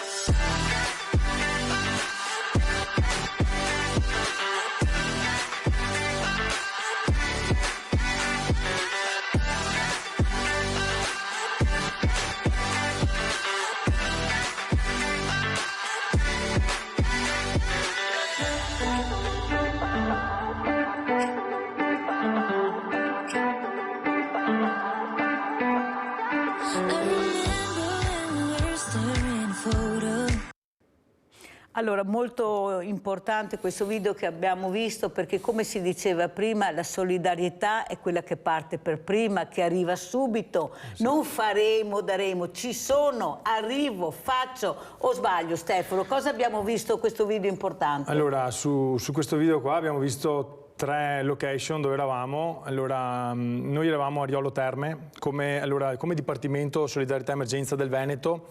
Siamo stati la prima colonna mobile a partire per l'emergenza. Io sono stato attivato il 18 di maggio chiedendomi 2 volontari per la cucina da campo. Fortunatamente nel nostro settore abbiamo dei professori che comunque, sempre nell'ambito alberghiero, che potevano partire subito, diciamo, e quindi il giorno dopo già i primi 2 sono partiti. Noi facevamo cambi di 2 giorni, dei 3-4 giorni cambi, e partivano sia docenti che comunque ristoratori. Perché questo è la nostra associazione fa sia di ristoratori che docenti, che comunque persone che comunque hanno voglia di fare Avete fatto squadra, avete fatto rete. Esatto, e lì noi abbiamo un gruppo che comunque ci scriviamo e facciamo praticamente le emergenze, le partenze se ce ne necessita. E quindi noi eravamo a Riolo Terme, siamo arrivati giù il 19 di maggio. Vediamo anche le foto, per cortesia, anche le foto che riguardano sempre il nostro Stefano Zanatta. Prego Stefano. Sì, e da lì abbiamo cominciato a fare dei pasti. Quindi ci siamo trovati, come vedete questa qui non era a Riolo ma era a Imola, un'altra location dove eravamo praticamente, facevamo da mangiare anche lì, dentro la sede della Croce Rossa. Questa qui invece era la cucina di Riolo Terme, è una grandissima bella cucina. Fortunatamente avevamo la possibilità di cucinare, facevamo circa dagli 800 ai 900 pasti al giorno. Questi qui invece sono altri 2 cuochi che comunque erano sotto la tettoia del Riolo Terme, dove avevamo fatto un rinfresco per loro, perché bisogna anche. Questi qua sono 2 professori dell'alberghiero che sono andati, i primi 2 che sono andati giù praticamente a Riolo, e hanno cominciato, loro facevano veramente numeri all'inizio, perché all'inizio era una cosa molto importante, perché la gente non aveva più niente, quindi ci siamo trovati a gestire praticamente, la gente arrivava, dovevamo dare da mangiare a loro, dovevamo da mangiare anche ai volontari, perché se non c'erano i volontari che effettivamente davano una mano nella pulizia di tutto quello che era questa emergenza, loro veramente si trovavano in difficoltà, perché calcoliamo che c'erano 50-60 centimetri di melma. Domagoga, il mondo del volontariato, dell'associazionismo che parte subito, che arriva e che veramente dà in quel momento che hai bisogno. Però questo mondo del volontariato che ha 1000 paletti, una burocrazia pazzesca, questi volontari quasi tutti diversamente giovani, che ormai io ho le associazioni che invito, veramente fanno tutti degli appelli: venite, entrate in questo mondo del volontariato, però bisogna anche intrigarli, bisogna arrivare a questi ragazzi, forse che sono là che aspettano che li andiamo a prendere per mano, perché sono anche molto disponibili quando ci sono le emergenze. Guardate che i giovani partono, sbaglio Domagoga? Cosa vuole dire a Stefano Zanatta? Ha fatto per questa emergenza dell'Emilia Romagna, è già una bellissima testimonianza, al di là degli appelli all'impegno. Penso che già il fare qualche cosa in modo concreto, puntuale, e portare avanti, ecco, delle responsabilità lì dove c'è bisogno, dove c'è necessità, sia come potremmo dire lo spot migliore per il volontariato oggi e per il volontariato anche nei confronti dei giovani. Ecco, quindi davvero grazie per quello che avete fatto, quello che state facendo, e mi verrebbe da aggiungere, sempre mi sento in sintonia con quello che stava dicendo Stefano, vale a dire un po' i giovani vanno coltivati. Forse qualche decennio fa bastava fare delle proposte, penso anche nell'ambito ecclesiale, come potremmo dire in termini generici, generali, e qualcuno veniva dietro, o gruppi anche significativi venivano dietro. Oggi invece la proposta deve essere in qualche modo mirata, pensando o individuando dei giovani, delle persone che in qualche maniera abbiano una maggiore, una più spiccata sensibilità relativamente ad aspetti del volontariato o di impegno nell'ambito del sociale. Non è più come una volta, anche qui le cose sono profondamente cambiate. Mi permetto di aggiungere una cosa: come mai c'è più difficoltà ad accogliere, a far sì che i giovani si impegnino nel mondo del volontariato in questi anni? Qualcosa certamente riguarda il mondo giovanile di oggi, sono anche molti di meno rispetto a 20-30 anni fa, bisogna dire anche questo per quanto riguarda la nostra società. Stiamo invecchiando e i giovani sono meno. E poi c'è un altro aspetto che secondo me è significativo, vale a dire che è un po' tutta la società che tende a fare per avere qualche cosa in contraccambio. Il pensiero, la cultura del volontariato è un po' in difficoltà oggi e secondo me questo riverbera, si vede anche nel modo in cui i giovani poi rispondono a questi appelli del volontariato, che comunque, e chiudo, quando c'è bisogno poi effettivamente si danno da fare, però magari per tempi piuttosto limitati, lì nel momento dell'emergenza, senza entrare dentro a quei percorsi a volte faticosi, come diceva lei Mirella, no? del mondo delle associazioni, che spesso sono così affaticati da tutta una serie anche di orpelli di carattere burocratico. Allora, Don Magoga, io volevo farle anche un'altra domanda questa mattina. Io ricevo molte telefonate, non di giovani, ma di diversamente giovani, che hanno paura del diverso, specialmente con il colore nero. Lo abbinano, sembrano che siano tutti delinquenti, tutti pochi di buono, non possiamo accogliere tutta l'Africa, non possiamo dare lavoro a tutti. Ecco, c'è questo gap. Ecco, mentre io vedo che tra giovani invece il rapporto è molto diverso. Il colore non esiste, si parlano tranquillamente, dialogano. Perché è successo questo secondo lei, Don Magoga, proprio nei diversamente giovani, dove loro sanno cosa vuol dire la miseria, il sacrificio, ecco, l'emarginazione, l'immigrazione? Come mai, Don Magoga? Allora, questo è un tema molto complicato, non vorrei banalizzarlo con qualche battuta così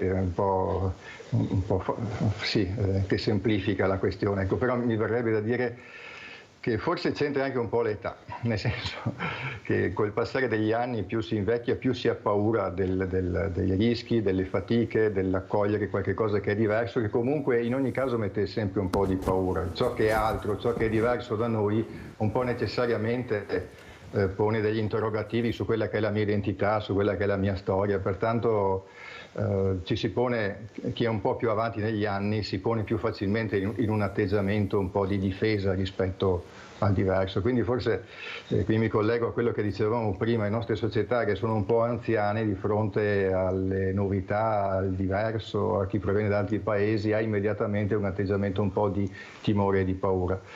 E poi ci sono però anche, come potremmo dire, problemi di carattere epocale che, come possiamo dire, sono sotto gli occhi di tutti, cioè il movimento migratorio ha alle spalle dei drammi, guerre, siccità, carestie che spingono una buona parte di queste persone a muoversi verso di noi.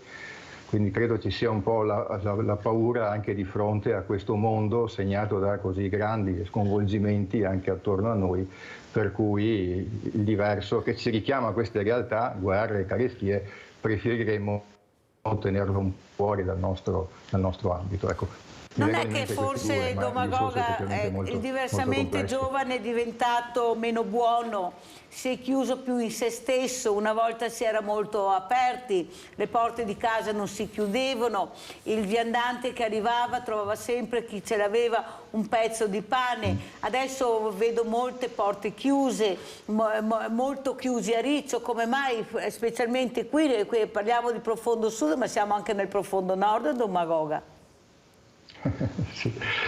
Guardi, qualche tempo fa ho celebrato il funerale di una familiare che è mancata a 100 anni e così nell'omelia mi è venuto bene in mente in modo estremamente chiaro come fosse diverso il mondo nostro negli anni 70-80. Io ero bambino, ragazzino, però me lo ricordo, era un po' come lo descriveva lei Mirella adesso, un mondo in cui tra vicini, nei contesti dentro i quali si viveva, tra parenti, familiari, insomma le relazioni erano prossime, la porta era aperta, non c'era il timore di dover chiudere tutto. Poi negli anni 80-90 proprio qui da noi è un po' cambiato tutto, secondo me un po' per certi versi anche il benessere del nostro territorio, perché pur essendoci sacche anche di povertà da noi, però sostanzialmente c'è una realtà di benessere che porta anche a, purtroppo bisogna dirlo, ma lo dico anche per me, non mi tiro fuori da questo tipo di valutazione, sia un atteggiamento un po' più guardingo nei confronti degli altri, perché si teme che gli altri ci possano portare via, no? Quello che è nostro, e quindi si chiude, si creano cancelli, si sbarrano le porte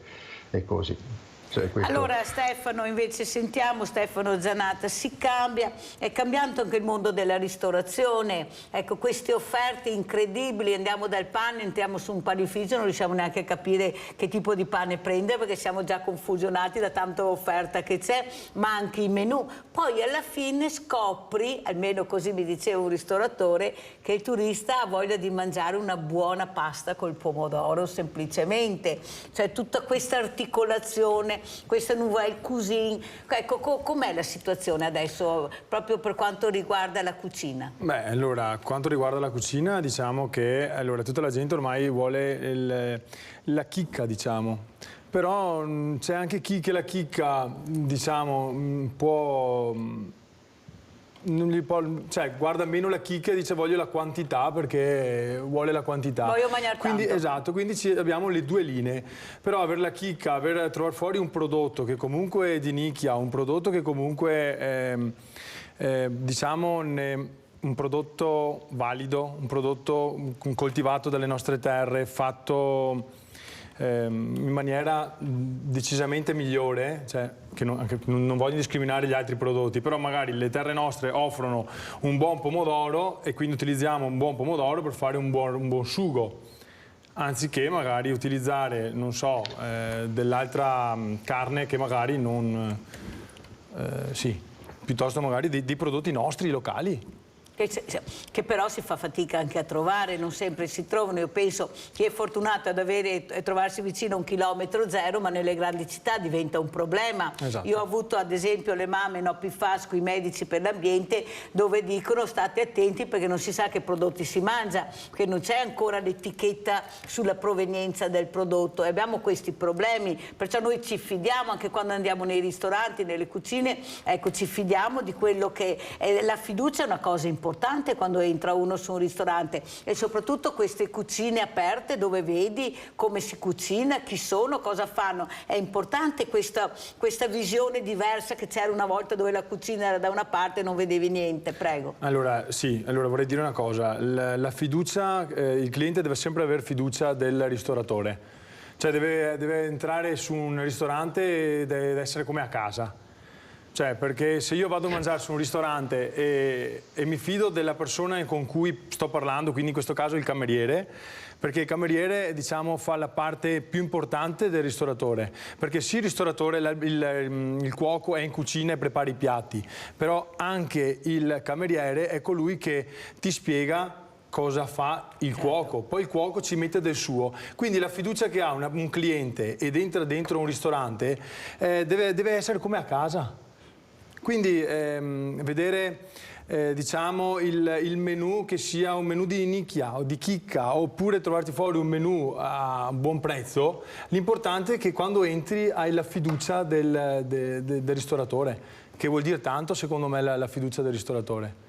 Un'altra cosa, adesso si sente parlare proprio di parti meno nobili dell'animale, di erbe selvatiche che una volta non si usavano più. C'è questo ritorno all'antico. Forse riusciamo a capire che una volta forse sapevano mangiare meglio di noi, perché usavano anche dei prodotti naturali, dei poveri prodotti, e adesso sono stati riscoperti fortunatamente grazie anche a voi. Prego. Beh, diciamo che noi nel mio paese abbiamo fatto una festa delle erbette e lì abbiamo utilizzato tutte le erbette, io sono da Nervesa della Battaglia, quindi tutte le erbette della zona del Montello, e diciamo che ce ne sono, perché possiamo passare da un aglio orsino a tante tipologie di erbe che ci sono, alle ortiche, quindi è una cosa positiva perché comunque riscopriamo anche i valori, diciamo, del passato, certo. Quello che adesso la gente ormai quando parliamo di fare un risotto con le cicche, ok, cos'è? E non sanno cos'è. Quindi anche quello è un trasmettere. Esatto, secondo me anche quello è trovare fuori il menù, le cose del passato, vuol dire tanto, è la nostra storia. Questa è la nostra storia. E noi perdere la storia perché non c'è, secondo me non è bello. Sentiamo cosa dice anche Don Alessio Magoga. Ecco, la fiducia, la storia, il conoscere. Questi ragazzi non sanno cosa è l'aglio, cosa hai detto? L'aglio orsino. L'aglio orsino, si va a sapere che il ragazzo sa cos'è l'aglio orsino, non so neanche a me, pensa a te. Prego, Don Magoga, lei sa cos'è l'aglio orsino? Mi viene in mente un altro tipo di aglio, ma non so se è lo stesso. Sentiamo, Don Magoga. È una specie di aglio selvatico, non so, che si trova nei campi, no? Una piccola, non so se è quello, fa un piccolo fiore bianco, esatto, può essere? Esatto, è proprio quello. Bravo, sì. Don Magoga, promosso. Allora, la fiducia, ecco, io vorrei chiudere la trasmissione con la fiducia verso il diverso, la fiducia verso il giovane e la fiducia verso queste cuochi, ecco, queste associazioni che veramente si danno molto da fare e forse possono intrigare anche di più i giovani. Prego, Don Magoga. Ecco, un'altra parola chiave di oggi potrebbe essere proprio questa, fiducia. Abbiamo bisogno di darci fiducia gli uni nei confronti degli altri, nel senso che ognuno di noi è portatore di qualche cosa di buono, di positivo per gli altri ed è degno di credito e di fiducia da parte dell'altro. Questa fiducia in questi anni si è sfilacciata, il Covid o tanti altri fattori che abbiamo detto prima, dobbiamo recuperarla, avere più fiducia nell'altro, in chi ci sta attorno, in chi ci sta vicino innanzitutto, e poi anche, perché no, appunto in chi viene da altri paesi. Può diventare una preziosa opportunità di allargare quelli che sono i nostri orizzonti. Ecco, quindi davvero impariamo ad avere un po' più di fiducia, forse anche in noi stessi, in quelle che sono le nostre capacità di affrontare questo presente segnato da tante sfide e da tanti orizzonti piuttosto impegnativi. Don Magoga, non sarebbe però utile anche noi che usassimo di più la parola inclusività? Perché io sento molto usare la parola disabilità, fragilità, ma poco la parola inclusività, che è una parola che si apre a 360 gradi, è una parola magica. Perché si fa fatica così a usare la parola includere e poi realizzare, ecco, l'inclusione del fragile? Prego, Don Magoga. Mi pare che qui i giovani ci diano, come già accennava prima Mirella, una grande lezione. I giovani sono dentro una visione molto più inclusivista o capace di inclusione rispetto alle generazioni passate. Quindi credo siamo chiamati da questo punto di vista ad essere un po' capaci di accogliere anche quella che è la provocazione che c'è nel mondo giovanile, molto più attento e capace di inclusione. Dall'altro lato mi verrebbe a dire inclusione non significa però dimenticare quelle che possono essere anche delle differenze, perché includere senza conoscere l'altro significa qualche volta anche commettere, non so, degli errori, non sapere come accogliere o trattare la persona che hai di fronte. Quindi l'inclusività vorrei che fosse anche sempre accompagnata da una conoscenza, da un rispetto autentico nei confronti dell'altra persona, che è comunque portatrice di alcuni tratti peculiari suoi che vanno compresi e conosciuti. Insomma, non vorrei che qualche volta il termine inclusione e inclusività fosse una sorta di Macedonia in cui, insomma, tutte le differenze vengono cancellate. Esistono delle differenze. Questi non devono essere dei motivi però per tenerci lontani, vanno conosciute e si deve imparare appunto a comportarci, a stare in relazione nella consapevolezza delle diversità e delle ricchezze di ciascuno. Però, Don Magoga, dopo tanti minestroni, se mi arrivasse anche una bella Macedonia inclusiva non mi dispiacerebbe per niente. Poi magari la miglioreremo, vero Stefano Zanatta? Ma magari una bella Macedonia dopo tanti minestroni non farebbe male. Cosa ne pensi, Stefano Zanatta? Ecco, questa parola inclusione, come diceva Don Magoga, bisogna anche stare attenti, capire cosa vuoi includere, ma tu lo sai, conosci te stesso, sai per te cosa vuol dire la parola inclusione e dove la puoi abbinare. Prego. Ecco, ad esempio l'associazione cuochi, quello che fate voi, includete? Certo, noi nella nostra associazione cerchiamo di includere all'interno tante persone, tanti volontari che hanno voglia di fare. E come noi diamo una mano tanto alle associazioni di volontariato. non tanto tempo fa abbiamo portato, porto un esempio, in centro a Treviso abbiamo fatto una raccolta fondi per la musica di Emma? Di Emma. Adesso non mi sovviene esattamente perché. E abbiamo fatto un banchetto in centro a Treviso per un gruppo gospel che è venuto a suonare. Quindi, e lì noi abbiamo cercato di includere all'interno tanti ragazzi giovani che comunque venivano a dare una mano nella ristorazione, cioè nel dare una mano per queste attività. Perciò se li chiami, ci sono questi giovani e questo è il messaggio che dobbiamo certamente di far capire. Basta andarli a prendere, intrigarli con qualcosa che li coinvolga. Esatto. Noi stiamo facendo anche all'interno delle scuole, stiamo portando praticamente dei progetti che sono le cucine in emergenza e fatalità non tanto tempo fa siamo andati a Vicenza che abbiamo proposto questo evento qui che praticamente prima abbiamo parlato con i ragazzi ed erano molto... cioè, ne risentivano di quello che stavamo facendo. Effettivamente poi ci sono stati ragazzi che hanno chiesto anche come potevano entrare a far parte della nostra associazione, del nostro gruppo, più che associazione, un gruppo, perché io lo tengo un gruppo, perché siamo una famiglia noi siamo tutta una famiglia, partiamo dai ragazzi di 18 anni, arrivare a quelli che hanno 70 anni e siamo come una famiglia, una grande famiglia e noi ci vogliamo bene, quando usciamo non serve far tanto, se magari c'è bisogno di lavorare ci guardiamo negli occhi e da lì diciamo sì, tu fai questo, io faccio questo e ci sono tanti giovani che ci vengono dietro. E questo è un bel messaggio che stai dando veramente, sì, Stefano. Bisogna che i ragazzi vengano a dare una mano nel volontariato, perché prima volevo quando parlava Domagoga, era una cosa che io sono andato giù al terremoto giù in Emilia Romagna, veloce perché sto chiudendo. In Abruzzo. E dicevo sempre, io sono qui per loro, chissà che un domani loro possono servire a me. Bellissima questa frase, ti ringrazio tanto Stefano Zanata, uso con delle parole bellissime. Saluto Don Alessio Magoga, direttore settimanale diocesano L'Azione. Grazie Don Magoga di essere stato con noi, la inviteremo ancora assieme anche a Stefano Zanata, Federazione Italiana Cuochi. Grazie, la posta di Mirella.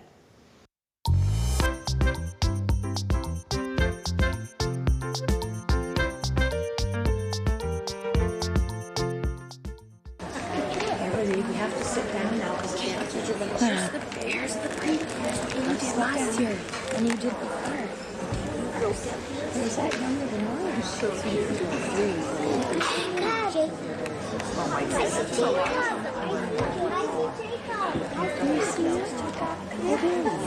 No. Stella, where? It seems to me I heard Stella was going to be here. Is that Stella in the weekend? Yep.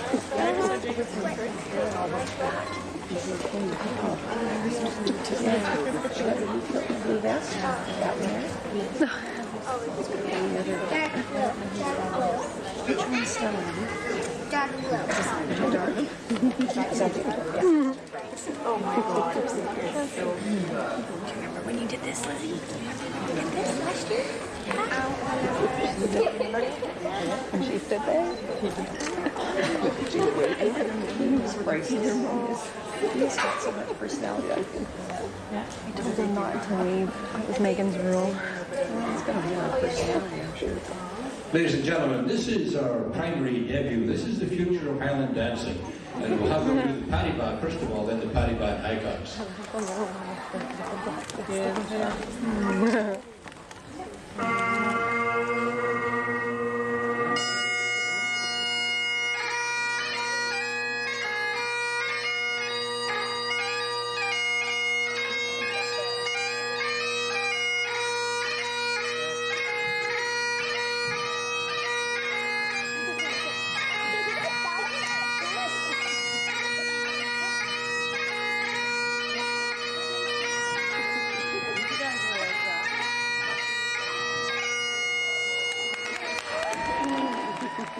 Paddy Bat icons.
How'd you get this? I got it. Sit still.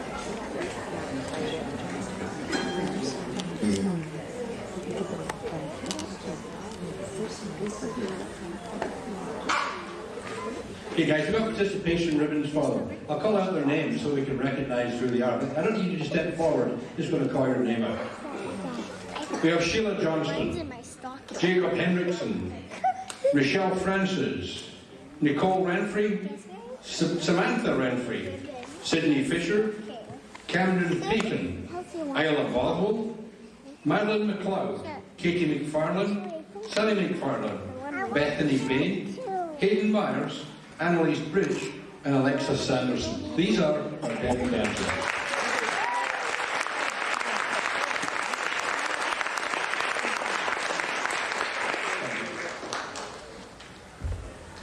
The first name is actually Stella Johnson, not Sheila. Thank you.